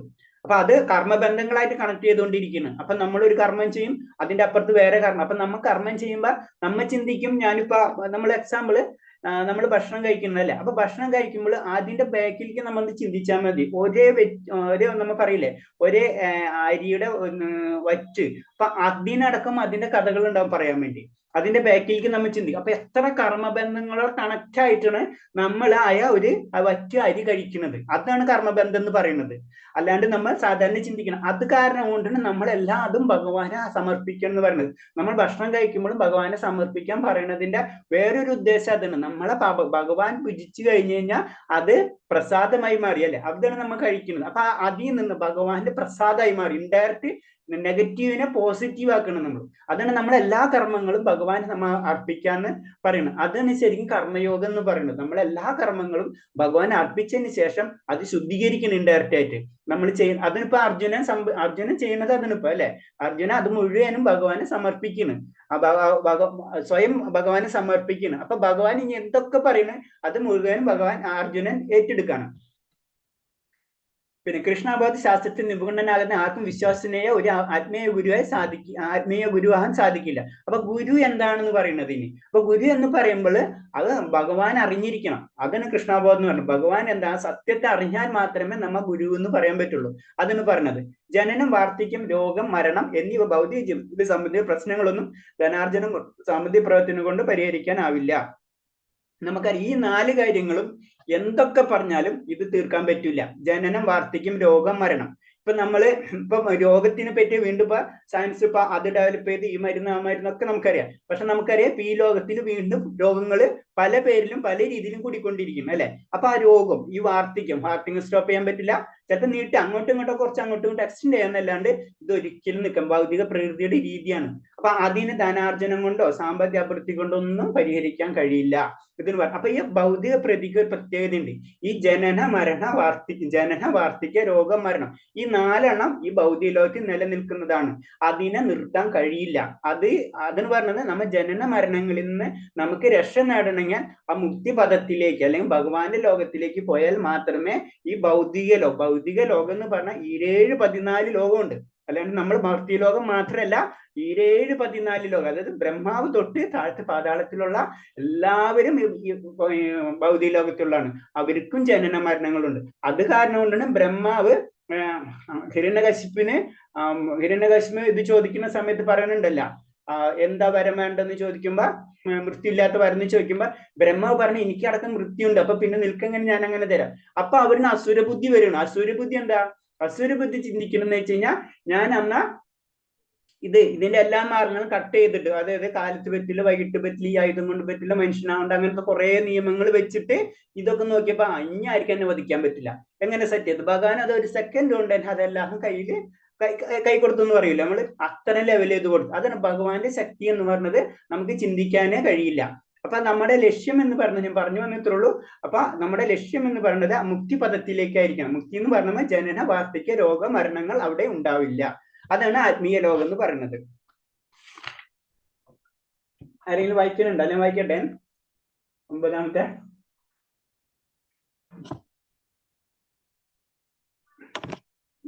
ഓക്കെ, ഞാൻ വായിക്കാം.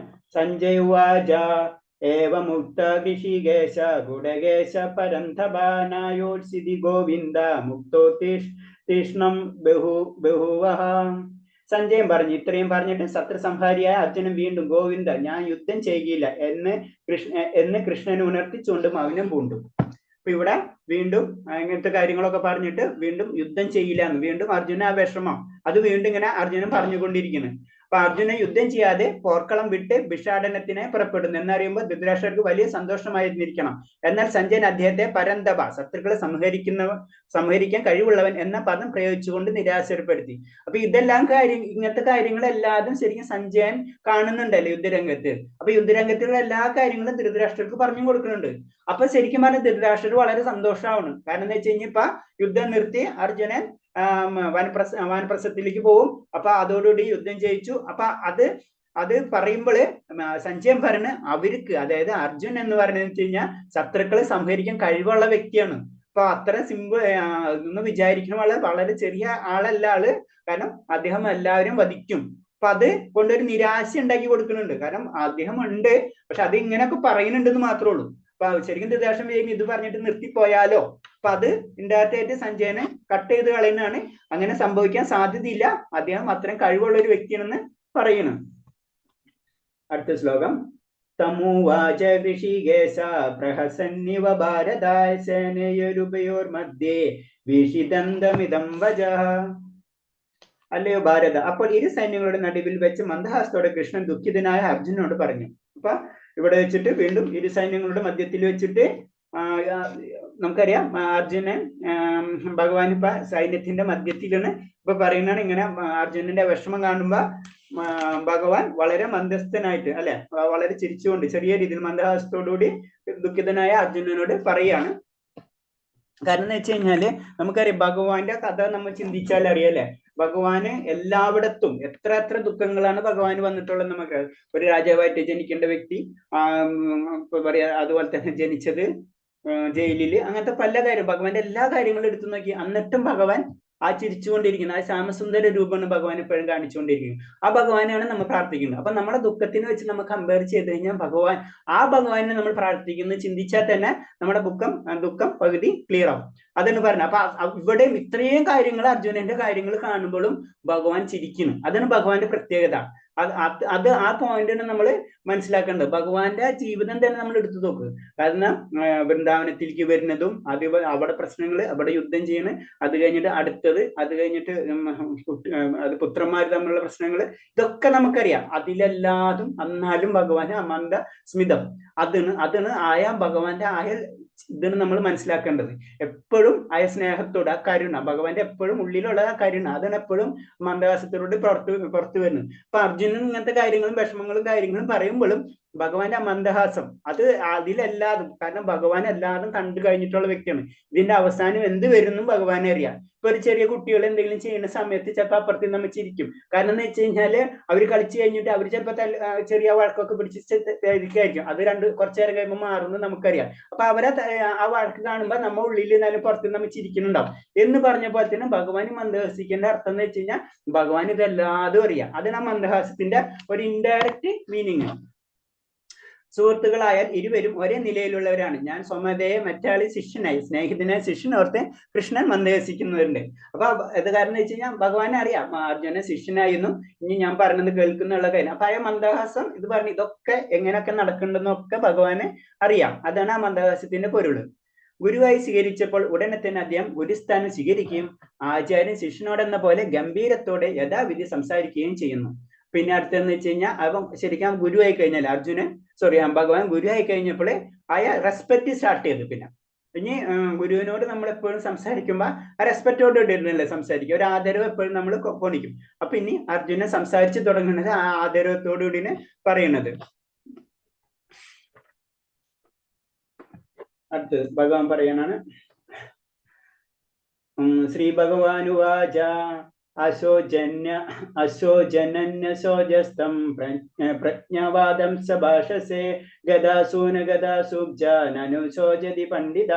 ശ്രീ ഭഗവാൻ പറഞ്ഞു, നീ ബുദ്ധിമാന്മാരെ പോലെ സംസാരിക്കുകയെങ്കിലും ആവശ്യമില്ലാതെ ചൊല്ലി ദുഃഖിക്കുകയും ചെയ്യുന്നു. ബുദ്ധിമാൻ ജീവിച്ചിരുന്നവരെ ചൊല്ലിയാകട്ടെ മരിച്ചവരായ ചൊല്ലി വിലപിക്കാറില്ല. പിന്നീട് ഭഗവാൻ പതുക്കെ ആത്മാവും അതേപോലെ തന്നെ ശരീരവും തമ്മിലുള്ള ബന്ധം ഇൻഡയറക്റ്റ് ആയിട്ട് സൂചിക്കുന്ന ശ്ലോകങ്ങളാണ്. അതൊക്കെ സ്റ്റാർട്ടാണ് ജ്ഞാനം സ്റ്റാർട്ട് ചെയ്യുന്ന ശ്ലോകങ്ങളാണ്. അതെന്താ പറയണെന്ന് വെച്ച് കഴിഞ്ഞാല്, അറിവ് എന്നാൽ പദാർത്ഥത്തിന്റെയും ജീവാത്മാവിന്റെയും രണ്ടിന്റെ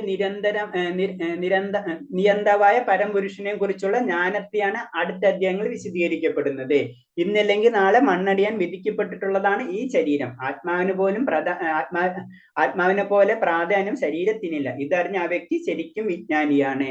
അപ്പൊ നമുക്കറിയാവുന്നത് തന്നെ, കാരണം എന്ന് വെച്ചാൽ ശരീരവും ആത്മാവും രണ്ടാണെന്നും ആത്മാവിന് ശരീരവുമായിട്ട് ഒരു ബന്ധമില്ല എന്നും, ആത്മാവ് എന്ന് പറഞ്ഞത് ശരീരം എന്ന് പറഞ്ഞത് ഒരു വസ്ത്രം പോലെയാണെന്നും പിന്നീട് ശ്ലോകങ്ങളിൽ വരുന്നത്. അത് ഉരുവയ്ക്കും. അപ്പൊ നമുക്ക് ആ വസ്ത്രത്തിനോടുള്ള ഒരു അറ്റാച്ച്മെന്റ് അത് മാത്രമേ ഉണ്ടാവുള്ളൂ ആത്മാവിന് ആ വസ്ത്രത്തിനോട് മറ്റുള്ളതിനോടൊന്നൊരു കണക്ഷനും ഉണ്ടാവില്ല. കാരണം അത് ആത്മാവ് ഭൗതിക ലോകത്തിൽ വരുമ്പോൾ സംഭവിക്കുന്ന വെച്ച് കഴിഞ്ഞാല് നമ്മളെ ഭൗതിക ലോകത്തിലുള്ള പഞ്ചഭൂതം അല്ലെ, നമുക്ക് അത് എടുത്തിട്ടാണ് ശരീരം നിർമ്മിക്കുന്നതും. അത് കഴിഞ്ഞിട്ട് ഇത് കഴിഞ്ഞു കഴിഞ്ഞാൽ ഈ ശരീരം വിട്ടിട്ട് അല്ലെങ്കിൽ പഞ്ചഭൂതം വിട്ടിട്ട് നമ്മൾ അടുത്ത ശരീരത്തിലേക്ക് പോവേ അല്ലെങ്കിൽ ആത്മീയ ലോകത്തിലേക്ക് പോവേ എന്ത് വേണമെങ്കിലും ചെയ്യാം. അതാണ് ശരിക്കും ജീവാത്മാവിന്റെ പവർ. അതാണ് ജീവാത്മാവിന്റെ തടസ്സ ശക്തി എന്ന് തന്നെ പറഞ്ഞത്. തടസ്സശക്തി എന്ന് പറഞ്ഞാൽ ശരിക്കും ആത്മീയ ലോകത്തിലേക്കും പോകാനുള്ള സ്വാതന്ത്ര്യം ഉണ്ട്, ഭൗതിക ലോകത്തിലേക്കും പോകാനുള്ള സ്വാതന്ത്ര്യം ജീവാത്മാവിന് ഭഗവാൻ കൊടുത്തിട്ടുണ്ട്. അതാണ്. അപ്പൊ നമ്മൾ ഇഷ്ടമാണ്, നമുക്ക് ഈ ഭൗതിക ലോകത്താണ് നിലനിൽക്കാൻ ഇഷ്ടമുണ്ടെങ്കിൽ നമുക്ക് ഇവിടെ നിൽക്കാം, അല്ല ആത്മീയ ലോകത്തിലാണ് പോകേണ്ടതെന്ന് വെച്ചാൽ നമുക്ക് പോവാം. നമ്മൾ അപ്പൊ ആത്മീയ ലോകത്തിലേക്ക് പോകുമ്പോൾ നമ്മൾ ഈ ഭൗതികമായിട്ടുള്ള എല്ലാ കാര്യങ്ങളും നമ്മൾ വിട്ടുകളയേണ്ടി വരും. ഭൗതിക ലോകത്തിലാണെങ്കിൽ നമ്മൾ ഈ എല്ലാ കാര്യവും വെച്ചിട്ടായിരിക്കും അടുത്ത ലോകത്തിലേക്ക് പോകണം. അതായത് നമ്മൾ ശരിക്കും ആ ശരീരം മാത്രം മാറിയിട്ട് അടുത്ത ശരീരത്തിലേക്ക് പോകും. പക്ഷെ നമ്മൾ അവബോധം അവിടെ നിലനിൽക്കും. അതാണ് നമ്മളെ സൂക്ഷ്മ ശരീരം എന്ന് പറഞ്ഞാൽ. സൂക്ഷ്മ ശരീരം നമ്മൾ നിലനിൽക്കും. അതിലാണ് നമ്മളെ കർമ്മബന്ധങ്ങളൊക്കെ അടയാളപ്പെടുത്തിയിട്ടുള്ളത്. അതനുസരിച്ചാണ് നമുക്ക് അടുത്ത ജന്മം കിട്ടുന്നത്. ആ ജന്മം അനുസരിച്ച് നമ്മൾ പിന്നത്തെ ജന്മം അതിനനുസരിച്ച് ഇങ്ങനെ മാറി മറിഞ്ഞുകൊണ്ടിരിക്കും. അതാണ് ഇതിൽ പറയുന്നത്. അപ്പൊ ശരിക്കും ഒരു ജ്ഞാനി എന്ന് പറയുമ്പോ ഇക്കാര്യം മനസ്സിലാക്കി കഴിഞ്ഞു കഴിഞ്ഞാൽ പിന്നെ ആ വ്യക്തിക്ക് പിന്നെ ദുഃഖം ഉണ്ടാവില്ല. അതാണ് പറഞ്ഞത്, ജീവിച്ചിരിക്കുന്നവരെ ചൊല്ലിയിട്ടോ മരിച്ചവരെ ചൊല്ലിട്ട് വിലപിക്കാറില്ല എന്ന് ഭഗവാൻ പറയണത്. കാരണം ജ്ഞാനിക്കറിയാം ഈ ആത്മാവിന് മരണോ ജനനവും ഒന്നും ഇല്ല എന്നും ശരിക്കും ഒരു സ്ഥലത്ത് നിന്ന് ഒരു സ്ഥലത്തേക്ക് പോണ പോലെയാണ്. അതിനൊരു ഉദാഹരണം നമ്മൾ തന്നെ ഇപ്പൊ നമ്മൾ ചെറുപ്പത്തിലുള്ള ശരീരമാണോ നമ്മളെ ഇപ്പോഴത്തുള്ള ശരീരം എൻ്റയർലി ഡിഫറെന്റ് ആണ്. അത് നമ്മൾ അറിയണില്ല എന്ന് മാത്രമേ ഉള്ളൂ. മറ്റേ നമ്മൾ അറിയണുണ്ടെന്ന് മാത്രമേ ഉള്ളൂ അല്ലെ. നമ്മളിപ്പോ നമുക്ക് ഒരാൾ മരിച്ചു പോകണം നമ്മൾ അറിയണ ആരോട് നമുക്ക് വിഷമം വരുന്നതാണ്. അപ്പൊ ശരിക്കും വിവേകിയായി ജ്ഞാനിയുള്ള വ്യക്തികൾക്കറിയാം അത് ശരീരം മാറിക്കൊണ്ടിരിക്കുകയാണെന്ന്. അതാണ് ജ്ഞാനിക്ക് ഒരു വിഷമം ഉണ്ടാവില്ല, ശരീരം ഇങ്ങനെ മാറ്റപ്പെട്ടുകൊണ്ടിരിക്കുകയാണ്. അതാണ് അർജുനനെ ഭഗവാൻ ഇൻഡയറക്റ്റ് ആയിട്ട് മനസ്സിലാക്കി കൊടുക്കുന്നതാണ് ശ്ലോകം. 12 നാത്തോ വാഹം ചാതുനാസം നാത്തോ നേമജനാധിപാന ചൈവന ഭവിഷ്യാമ്യ സർവേ വയം മത്പരം. ഞാനില്ലാതിരുന്ന ഒരു കാലം ഉണ്ടായിട്ടില്ല. അതേപോലെ നീയും ഇക്കാണുന്ന രാജാക്കന്മാരും എന്നും ഉണ്ടായിരുന്നു. ഒരിക്കലും നാം ആരും ഇല്ലാതാവുന്നില്ല. ഇവിടെ നിന്നോട്ട് ആത്മാവിനെ പറ്റിയിട്ടുള്ള ജ്ഞാനം ഭഗവാൻ കൊടുക്കണ്. കാരണം എന്ന് പറഞ്ഞാൽ ഞാനില്ലാതിരുന്നിട്ട് ഒരു കാലമുണ്ട്, അതുപോലെ നീയും. അപ്പൊ അവിടെ ആത്മാവിനെ പറ്റിയാണ് ഇപ്പൊ ഭഗവാൻ പറഞ്ഞുകൊണ്ടിരിക്കണം. അല്ലപ്പ അർജുനനും ഉണ്ട് ഭഗവാനും ഉണ്ട്. അപ്പൊ രണ്ടും ആദ്യമേ ഉണ്ടായിരുന്നു. അപ്പൊ ആദ്യമേ ഉണ്ടായിരുന്നു കഴിഞ്ഞാൽ ഇവര് രണ്ടാദ്യമേ ഇല്ലല്ലോ, അർജുനനും ഭഗവാനും. പക്ഷെ അവിടെ ആത്മാവുണ്ട്. അതാണ് പറഞ്ഞത് ഈ കാണുന്ന രാജാക്കന്മാരെല്ലാം എന്നും ഉണ്ടായിരുന്നു. അതായത് ആത്മാവിന്റെ പോയിന്റിലാണ് ഭഗവാൻ സംസാരിക്കുന്നത്. അതിന് ശരീരത്തിന്റെ ഭാഷയിലല്ല ഇവിടെ ഒന്നും സംസാരിക്കണം. അതിന് ഒരിക്കലും നാം ആരും ഇവിടെ ഇല്ലാതാവുന്നില്ല. അപ്പൊ നമ്മുടെ ആത്മാക്കൾ എപ്പോഴും ഇവിടെ ഉണ്ടാവും, ഇന്നല്ലെങ്കിൽ നാളെ. അത് ഒരേ ശരീരങ്ങൾ മാത്രം മാറിക്കൊണ്ടിരിക്കുള്ളൂ. ഇതാണ് പതുക്കെ ആത്മാവിന്റെ കാര്യത്തിലേക്ക്, ആ ജ്ഞാനത്തിലേക്ക് ഭഗവാൻ കടക്കുന്ന ശ്ലോകങ്ങളാണത്. സർവോത്കൃഷ്ടമായ വ്യക്തിയാണ് പരമദിവ്യോത്തമ പുരുഷനായ കൃഷ്ണൻ, ഭഗവാന്റെ സനാതനായ സുഹൃത്തും അർജുനനും. പോർനിലത്ത് ഒത്തുചേർന്നിട്ടുള്ള രാജാക്കന്മാർ ശാശ്വത വ്യക്തികൾ തന്നെ. അവരാരും മുൻകാലത്ത് ജീവിക്കാത്തവരും മേലിൽ ശാശ്വതം നഷ്ടപ്പെട്ടവരല്ല. അവരുടെ വ്യക്തിത്വം പണ്ടേ ഉള്ളവരാണ്. അത് ഭാവിയിലും നിലനിൽക്കും. അതിനാൽ ആരെ കുറിച്ചും ദുഃഖിക്കേണ്ടതില്ല. ഇതിലേറ്റവും രസകരമായിട്ടുള്ള ഒരു കാര്യം എന്ന് പറയുന്നത്, ഓരോ ജീവാത്മാവിനും ഓരോ വ്യക്തിത്വം ഉണ്ട്. ഇപ്പൊ എനിക്കൊരു വ്യക്തിത്വം ഉണ്ട്, അതുപോലെ ഓരോരുത്തരും വ്യക്തിത്വം ഉണ്ട്. ആ വ്യക്തിത്വം നമ്മൾ ശരീരം ഉപേക്ഷിച്ചാലും മാറില്ല, പോകില്ല എന്നാണ് പറയുന്നത്. നമ്മളെ വ്യക്തിത്വം അത് ആത്മീയ ലോകത്തിലേക്ക് കടന്നാലും ഞാൻ തന്നെയാണ് അവിടെ. അതിന് ആത്മാവിനൊരു വ്യക്തിത്വം ഉണ്ട്. അതെന്ന് പറഞ്ഞാൽ ആ ആത്മാവിന് വ്യക്തിത്വം ഉണ്ട്. ആത്മാവ് എന്താ ഒരേ ശരീരങ്ങൾ മാറുന്നത് മാത്രമേ ഉള്ളൂ. പക്ഷെ എന്റെ മൂല സ്വരൂപം എന്നുള്ളൊരു വേർഡ് വെക്കുമ്പോൾ തന്നെ അറിയാം അവിടെ ഒരു രൂപമുണ്ട്. അപ്പൊ നമുക്ക് ആത്മീയമായിട്ടൊരു രൂപമുണ്ട്, എനിക്കൊരു വ്യക്തിത്വമുണ്ട്. ആ വ്യക്തിത്വം ഭൗതിക ലോകത്തിലാണെങ്കിലും ആത്മീയ ലോകത്തിലാണെങ്കിലും മാറില്ല. അതാണ് ഈ ശ്ലോകത്തിന്റെ മീനിങ്. അതായത് ഇപ്പൊ അത് ഒരു സമയത്ത് അർജുനനാവാം, ഒരു സമയത്ത് വേറെ ആരെങ്കിലും ആവാം, വേറെ രൂപങ്ങളിലാവാം. അതാണ് നമ്മളെ പുരാണങ്ങളിൽ ഓരോ കഥകൾ പറയുമ്പോ അർജുനന്റെ മുൻജന്മം, അതേപോലെ തന്നെ ഭഗവാന്റെ പിന്നെ എൻ്റർലി ഡിഫറെന്റ് ആണ്. അതിലേക്ക് നമുക്ക് കടക്കില്ല. ബാക്കി എല്ലാ ജീവാത്മാക്കളും ഓരോ ജന്മങ്ങളും പുനർജന്മങ്ങളും പല കാര്യങ്ങളും നമ്മൾ കേട്ടിട്ടുള്ളത്. അതിന്റെ കാരണം എന്താണ്? ആ വ്യക്തിത്വം അവിടെ തന്നെ നിലനിൽക്കും. അതിന്റെ ശരീരങ്ങൾക്ക് മാത്രമേ വ്യത്യാസം വരുന്നുള്ളൂ. ആത്മീയ വ്യക്തിത്വം ഭഗവത് ഭക്തർക്ക് മാത്രമേ മനസ്സിലാവുള്ളൂ. അപ്പൊ ആത്മീയമായിട്ടുള്ള വ്യക്തിത്വം ഉണ്ടെന്ന് ഭഗവത് ഭക്തർക്ക് മാത്രമേ മനസ്സിലാവുള്ളൂ എന്നാണ് പറയുന്നത്. മറ്റുള്ളവർക്കൊക്കെ അവർക്ക് എന്ന് പറഞ്ഞാൽ അവർക്ക് അതീന്ദ്രിയമായ ശക്തി ഇല്ലല്ലോ. നമുക്ക് എല്ലാവർക്കും ഇല്ലാത്തൊരു ശക്തിയാണ്, അതീന്ദ്രിയമായിട്ടുള്ള ശക്തി ഇല്ല. നമുക്ക് ഇന്ദ്രിയങ്ങളുടെ ശക്തിയുള്ളൂ. അപ്പൊ ഇന്ദ്രിയങ്ങളുടെ ശക്തി വെച്ചിട്ട് നമുക്ക് മറ്റുള്ള ആത്മീയ വ്യക്തിത്വം മനസ്സിലാക്കാൻ കഴിയില്ല. അതാണ് ശരിക്കും ധാന്യം അല്ലെങ്കിൽ മറ്റേ യോഗീശ്വരന്മാര് അവർ ഉള്ളിലേക്ക് നോക്കി അവരെ ആത്മാവിനെ പറ്റി അവർ പഠിക്കുന്നത്. അങ്ങനെ പഠിക്കുമ്പോഴാണ് അവർക്ക് സ്വന്തമായിട്ട് ആത്മാവുണ്ടെന്നും ആത്മാവിന്റെ പിന്നെ പരമാത്മാവും അങ്ങനെ കണക്ട് ചെയ്ത് പോണത്. അപ്പൊ ആത്മീയായ ഭക്തർക്ക്, പ്യുവർ ഡിവോട്ടീസ് മാത്രമേ ആത്മീയ വ്യക്തിത്വം ഉണ്ടെന്ന് മനസ്സിലാവുള്ളൂ. അതിന് അവർക്ക് ആരെ കണ്ടാലും അവർക്ക് അവരെ പോലെ തോന്നുന്നത്. കാരണം അവരൊക്കെ ആത്മാക്കളാണെന്നും ഞാനും അതിന്റെ ഒരു പാർട്ടാണെന്നും അവർക്ക് തോന്നും.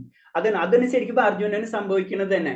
കാരണം അർജുനന്റെ ഉള്ളിലുള്ള ആ ആത്മാവ് അതും മറ്റുള്ളവരും ഒന്ന് തന്നെയല്ലേ. അപ്പൊ അതൊക്കെ ഇതിനായിട്ടുള്ള കണക്ഷൻസ് ഉണ്ട്. ഹരേ ഹരേ കൃഷ്ണ. പ്രഭു. ഹരേ കൃഷ്ണ. ഹരേ ഹരേ കൃഷ്ണ. കൃഷ്ണ. ആ 57 ഓക്കെ 57 ഓക്കെ ഓക്കെ, ഒരു ശ്ലോകം കൂടെ എടുക്കാമല്ലോ അല്ലേ? അതെ അതെ. എന്നിട്ട് നമുക്ക് ഡൗട്ട് ചോദിക്കാം. 12.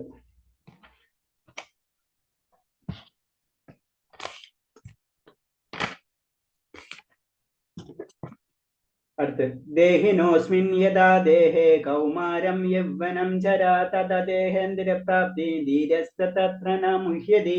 ശരീരസ്ഥനായ ആത്മാവ് ബാല്യത്തിൽ നിന്ന് യൗവനത്തിലേക്കും പിന്നെ വാർദ്ധക്യത്തിലേക്കും കടക്കുന്നത് പോലെ മരണശേഷം മറ്റൊരു ശരീരത്തിലേക്ക് പ്രവേശിക്കുന്നു. സമചിത്തനായ ഒരാൾക്ക് ഈ പരിണാമത്തെ പറ്റി സംഭ്രമം ഉണ്ടാവാറില്ല. അപ്പൊ ഇതില് ഭഗവാൻ കറക്റ്റ് ആ ജ്ഞാനത്തിലേക്ക് വന്ന് ആത്മാവിനെ പറ്റിയിട്ടുള്ള ക്ലിയർ നോളജ് ഇതിൽ കൊടുക്കുകയാണ് ഈ ശ്ലോകത്തിൽ കൂടി. എന്താ പറയുന്നത്? കാരണം എന്താ വെച്ച് കഴിഞ്ഞാൽ ആത്മാവ്, നമ്മളെ ശരീരത്തിലുള്ള ആത്മാവ് എന്ന് പറഞ്ഞത് ബാല്യത്തിൽ നിന്ന് യൗവനത്തിലേക്കും പിന്നെ വാർദ്ധക്യത്തിലേക്കും കടക്കുന്നത് പോലെ.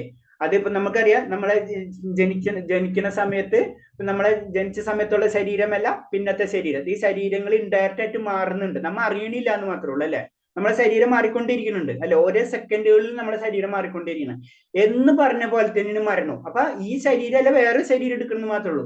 നമ്മളിപ്പോ ഇന്നലെ ഉണ്ടായിരുന്ന ശരീരമല്ല ഇന്ന് അല്ലെ. നമ്മൾ ചിന്തിച്ചു കഴിഞ്ഞാൽ നമ്മൾ എത്ര, ഇപ്പൊ നമുക്ക് സയൻസ് പരമായിട്ട് അറിയാം സെൽസുകളുണ്ട്. ആ സെല്ലുകളൊക്കെ എത്ര സെല്ലുകളാണ് ഒരേ ദിവസം നശിച്ചു പോകണം, പിന്നത്തെ സെല്ലുകൾ വന്നുകൊണ്ടിരിക്കും. അപ്പൊ ഇൻഡയറക്റ്റ് നമ്മൾ മരിച്ചുകൊണ്ടിരിക്കുന്നുണ്ട്, നമ്മൾ അറിയണില്ല എന്ന് മാത്രമേ ഉള്ളൂ.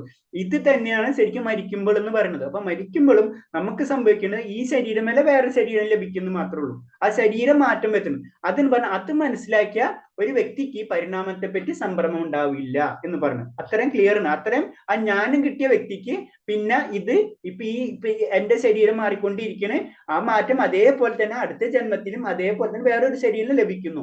അത് മനസ്സിലായ വ്യക്തിക്ക് ഒരിക്കലും ആ പരിണാമം, എനിക്ക് മരണമുണ്ട് അല്ലെങ്കിൽ ഞാൻ മരിച്ചുപോയി അങ്ങനത്തെ ചിന്താഗതികൾ വരില്ല. അതാണ് ഇതിൽ പറയുന്നത്. ജീവാത്മാവ്, പരമാത്മാവ്, ഭൗതിക പ്രകൃതി, ആത്മീയ പ്രകൃതി എന്നിവയുടെ വ്യവസ്ഥയെക്കുറിച്ച് പൂർണ്ണമായ അറിവ് നേടുന്ന വ്യക്തിയെ ധീരൻ അഥവാ സമചിത്തനയുള്ള ആൾ എന്ന് പറയാം. അങ്ങനെയുള്ള ഒരാൾക്ക് ശരീര പരിണാമങ്ങളെ പറ്റി വ്യാമോഹം ഉണ്ടാവില്ല. അപ്പൊ നമുക്കൊരു ജീവാത്മാവ് എന്താണ് ഇപ്പൊ മനസ്സിലായി. പരമാത്മാവ്, ഭൗതിക പ്രകൃതി, ആത്മീയ പ്രകൃതി. അപ്പൊ 4 തരമുണ്ട് ബേസിക് ആയിട്ട് പറയുമ്പോ. ജീവാത്മാവ് വരെ നമ്മളെ ജീവൻ, അജീവാത്മ. പരമാത്മ എന്ന് പറഞ്ഞാൽ ഭഗവാൻ. ഭൗതിക പ്രകൃതി എന്ന് പറഞ്ഞാൽ സൃഷ്ടി. ആത്മീയ പ്രകൃതി എന്ന് പറഞ്ഞാൽ ഭഗവാൻ തന്നെ വേറൊരു ശക്തി, അതാണ് ആത്മീയ പ്രകൃതി. അപ്പൊ ഇതൊക്കെ കറക്റ്റ് ആയിട്ട് മനസ്സിലാക്കിയ വ്യക്തി എന്താ പറയാ, ധീരൻ എന്നാണ് പറയുന്നത്. അപ്പൊ ആൾക്ക് എന്താണ്, ശരീര പരിമാണങ്ങളെ പറ്റി വ്യാമോഹം ഉണ്ടാവില്ല, അവർക്ക് ഒരിക്കലും ആ വിഷമം ഉണ്ടാവില്ല. കാരണം ഇതിങ്ങനെ സംഭവിച്ചാണ്. അത് ശരീരത്തിന്റെ പ്രത്യേകതയാണ്, ആത്മാവിന്റെ പ്രത്യേകത അല്ല. ശരീരം ഇങ്ങനെ ജനിച്ചും അതുപോലെ തന്നെ സൃഷ്ടി അതിങ്ങനെ കറങ്ങിക്കൊണ്ടിരിക്കും. അതാണ് ഇതിൽ പറയുന്നത്. ജീവാത്മാവിനെ തുണ്ടുക്കളാക്കി വിഭജിക്കാൻ സാധ്യമല്ല എന്ന കാരണത്തിൽ അതിനെക്കുറിച്ചുള്ള മായാവാദികൾ അദ്വൈത സിദ്ധാന്തം സ്വീകാര്യമല്ല. അതായത് ജീവാത്മാവിനെ തുണ്ടുകളാക്കി വിഭജിക്കാൻ, നമ്മൾ ആത്മാവ് എന്ന് പറഞ്ഞ ഒരു സ്പുല്ലിംഗാണ്. അത് പരിപൂർണ്ണമാണ്. അതന്നെ പൂർണ്ണമിതം അന്ന് ആ ശ്ലോകം ഉണ്ടല്ലോ, പൂർണ്ണമാതും ശ്ലോകം ഓർമ്മ വരുന്നില്ല. അതായത് ഒരു പൂർണ്ണത്തിൽ നിന്ന് വേറെ ഒരു പൂർണ്ണം വരുന്നത്. അപ്പൊ അത് പൂർണ്ണം തന്നെയാണ്, ഒരു പൂർണ്ണത്തിന്റെ ഒരു അംശം തന്നെയാണ് അടുത്തത്. അപ്പൊ അത് പൂർണ്ണമാണ്. അപ്പൊ അതാണ് ആ ജീവാത്മാവിനെ തുണ്ടുക്കളായി വിഭജിക്കാൻ സാധ്യമല്ല എന്ന കാരണത്തിൽ അതിനെക്കുറിച്ച് മായാവാദികളെ അദ്വൈത സിദ്ധാന്തം സ്വീകാര്യമല്ല എന്ന് പറയുന്നത്. കാരണം അത് വിഭജിക്കാനൊന്നും ചെയ്യാൻ പറ്റില്ല, അതെപ്പോഴും പൂർണ്ണം തന്നെ, ഭഗവാന്റെ അംശം തന്നെ. അപ്പൊ ഭഗവാൻ പൂർണ്ണമാണെങ്കിൽ നമ്മളും പൂർണ്ണമാണ്, അതാണ് പറയുന്നത്. പിന്നെ വെള്ളത്തിൽ കാണുന്ന ആകാശത്തിന്റെയും പ്രതിബിംബം സൂര്യചന്ദ്രന്മാരെയും നക്ഷത്രങ്ങളും ഉൾക്കൊള്ളുന്നു. നക്ഷത്രങ്ങൾ ജീവാത്മാക്കളെ പോലെയാണ്. പരമാത്മാവാണെങ്കിൽ സൂര്യനോട് ചന്ദ്രനോട് ഉപമിക്കാം. അപ്പൊ അത് ഇത്രേ ഉള്ളൂ. കാരണം എല്ലാതും ഭഗവാന്റെ പാർട്ടാണെന്ന് പറയുന്ന ഒരു ശ്ലോകമാണ്. ഓക്കെ, 13 ശ്ലോകമായി. 14. ഇതിൽ എന്തെങ്കിലും സംശയം ഉണ്ടെങ്കിൽ ചോദിക്കാം. പറഞ്ഞു. അപ്പൊ ഈ മായാവാദികളുടെ അദ്വൈത സിദ്ധാന്തം എന്ന് പറഞ്ഞത് ശങ്കരാചാര്യരുടെ അദ്വൈത സിദ്ധാന്തത്തെ പറ്റി തന്നെയാണോ? അതെ അതെ, മായ സിദ്ധാന്തം എന്ന് പറഞ്ഞ ശങ്കരാചാര്യ സിദ്ധാന്തം തന്നെയാണ് അത്. അതായത് ശങ്കരാചാര്യ സിദ്ധാന്തം ശങ്കരാചാര്യര് ശരിക്കും പറയുന്നത്, കാരണം എന്താ വെച്ച് കഴിഞ്ഞാൽ നമ്മള് ഇത് പഠിച്ചിട്ടുണ്ടല്ലോ, ഗീതമഹാത്മ്യത്തില് ഭഗവാനെ തെറ്റിനും ശങ്കരാചാര്യര് പറഞ്ഞിട്ടുള്ളത്. അത് നമ്മൾ ഡീറ്റെയിൽ ആയിട്ട് പറയുമ്പോൾ ശങ്കരാചാര്യര് മായാവാദ ആ ഫിലോസഫി കൊണ്ടുവരുന്നതാണ്. ഭഗവാന്റെ തന്നെയാണ് എല്ലാ അവതാരങ്ങളും. ഇപ്പൊ ശങ്കരാചാര്യരാണെങ്കിൽ ഭഗവാന്റെ അവതാരം തന്നെയാണ് അല്ലെ. അപ്പൊ ഓരോ സമയത്തിന് വേണ്ടി ഓരോ രീതിയിൽ ഭഗവാൻ അവതരിക്കണാണ്. ആ സമയത്ത് മായാ സിദ്ധാന്തത്തിന് ഇമ്പോർട്ടൻസ് ഉണ്ടായിരുന്നു. ആ സമയത്ത് ശങ്കരാചാര്യർ അവതരിപ്പിച്ചു. അപ്പൊ അതിൽ തന്നെ ഭഗവാനെ പറ്റി ഭഗവാൻ പറയുന്നു. ഗീതാമഹാത്മ്യത്തില് ഭഗവാൻ ശങ്കരാചാര്യർ പറഞ്ഞു തരുന്നുണ്ട്. അപ്പൊ മായാവാദം എന്ന് പറയുമ്പോൾ എല്ലാതും ശൂന്യമാണ്, അല്ലെങ്കിൽ ഒന്നാണ്, അദ്വൈതം, ഒന്നെന്നല്ല അർത്ഥം. പക്ഷെ ദ്വൈതമാണ് നമ്മൾ പറയുന്നത്. ശരിക്കും ഭഗവാനും ഉണ്ട്, ജീവാത്മാവും ഉണ്ട്. പക്ഷെ അവിടെ വരുമ്പോൾ ഇത് രണ്ടും അത് തന്നെയാണ് ശരിക്കും ഇത് പറയുന്നത്. നമുക്ക് ഒന്നാണെങ്കിൽ രണ്ടാണ്, ആ ഒരു മീനിങ് അത് സാധാരണ എല്ലാവർക്കും മനസ്സിലാവില്ല എന്ന് മാത്രമേ ഉള്ളൂ. അപ്പൊ ആ സമയത്ത് നിങ്ങൾ ഒന്നും തന്നെ രീതിയിൽ പഠിച്ചാൽ മതി എന്നുള്ള രീതിയിൽ ആ സമയത്ത് ഭഗവാന്റെ അവതാരം തന്നെയാണ് ശങ്കരാചാര്യർ. അപ്പൊ ആ സമയത്ത് അങ്ങനത്തെ ഒരു സിസ്റ്റം തന്നെ ആയിരുന്നു. കാരണം നമുക്കറിയാം ആ സമയത്താണ് ഏറ്റവും കൂടുതൽ വൈദികമായിട്ടുള്ള ഒരു പറയില്ലേ ബലികർമ്മങ്ങളൊക്കെ വളരെയധികം നടന്നിരുന്ന സമയത്താണ്. അപ്പൊ അതിന്ന് ഇപ്പൊ നമുക്കറിയാം പല മതങ്ങൾ നമ്മൾ ശ്രദ്ധിച്ചാലറിയാം, അവരെ അത്രയും ഡേഞ്ചറസ് പൊസിഷനിൽ നിന്ന് ജസ്റ്റ് അപ്ലിഫ്റ്റ്മെന്റ് ചെയ്യാം, അതിൽ കൂടുതൽ അവർക്ക് ആ നോളേജ് നേടാനുള്ള കഴിവടക്കുന്നില്ല. അപ്പൊ ഓരോ സമയത്ത് ഓരോ അവതാരങ്ങളുടെ ലക്ഷ്യങ്ങൾ പല രീതിയിലാണ്. അപ്പൊ ഇത് തന്നെ അപ്പൊ മായാസാന്തത്തിൽ പിന്നെ അതിന്റെ ചുറ്റും അതിന്റെ പിറകെ ഓരോ ആചാര്യന്മാരുണ്ടാവും. അപ്പൊ അവര് ഡെവലപ്പ് ചെയ്തിട്ടുണ്ടാവും. അപ്പൊ അവര് അതിന്റെ രീതിയിൽ പോയിക്കൊണ്ടിരിക്കുകയാണ്. പക്ഷെ പിന്നീട് വന്നിട്ട് നമ്മളിപ്പോ പഠിക്കുന്നത് ഗൗഡിയ രീതിയാണ്, ബ്രഹ്മഗൗഡിയ മധ്വാചാര്യൻ. ആ പരമ്പരയിൽ നമ്മൾ വരുമ്പോൾ അത് വൈഷ്ണവ രീതികളാണ്, അത് ദ്വൈതം രണ്ടുണ്ട് എന്ന്. അത് പിന്നീട് വന്നിട്ടുള്ളതാണ് ചൈതന്യ മഹാപ്രഭു. ചൈതന്യ മഹാപ്രഭു വന്നിട്ടുള്ളത് ശരിക്കും ഭഗവാൻ ഈ സിദ്ധാന്തം പഠിപ്പിക്കാനാണ്. അപ്പൊ നമുക്കറിയാം ഓരോ പ്രവാചകന്മാര് അല്ലെങ്കിൽ ഓരോ ദൈവദൂതന്മാര് അല്ലെങ്കിൽ ഓരോ അവതാരങ്ങൾക്കും ഓരോ ലക്ഷ്യങ്ങളുണ്ട്. അതാണ്. അപ്പൊ നമ്മൾ അതിനെ ഇന്റർപ്രറ്റ് ചെയ്യരുത്. ആ സമയത്ത് അത് ആവശ്യമുണ്ട്, ആ സമയത്ത് അത് കൊടുത്തു. ഇന്ന് ഇത് ആവശ്യമുണ്ട്, ഇന്ന് ഇത് കൊടുക്കണം. ഭഗവാൻ ഓരോ സമയത്തും ഓരോരുത്തർക്കും ഓരോ സമൂഹത്തിന് വേണ്ടി ഓരോന്നും ചെയ്തു കൊടുക്കുന്നതാണ്. മനസ്സിലായി മാതാജിക്ക്? ഹരേ കൃഷ്ണ. ഹരേ കൃഷ്ണ. മനസ്സിലായി പ്രഭു. ഇനി എന്തെങ്കിലും പോയിന്റ്സ് ഉണ്ടോ ചോദിക്കാൻ?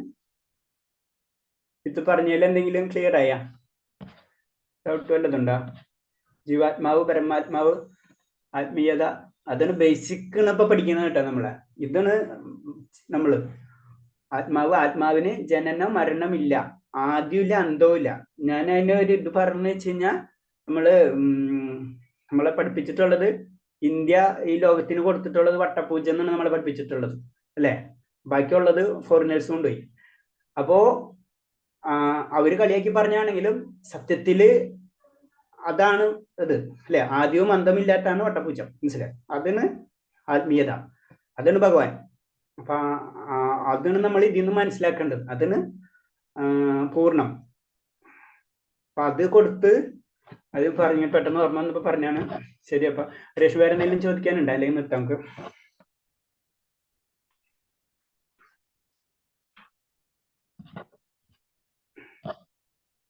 ഓക്കെ, നിർത്തട്ടെ മാതാജി?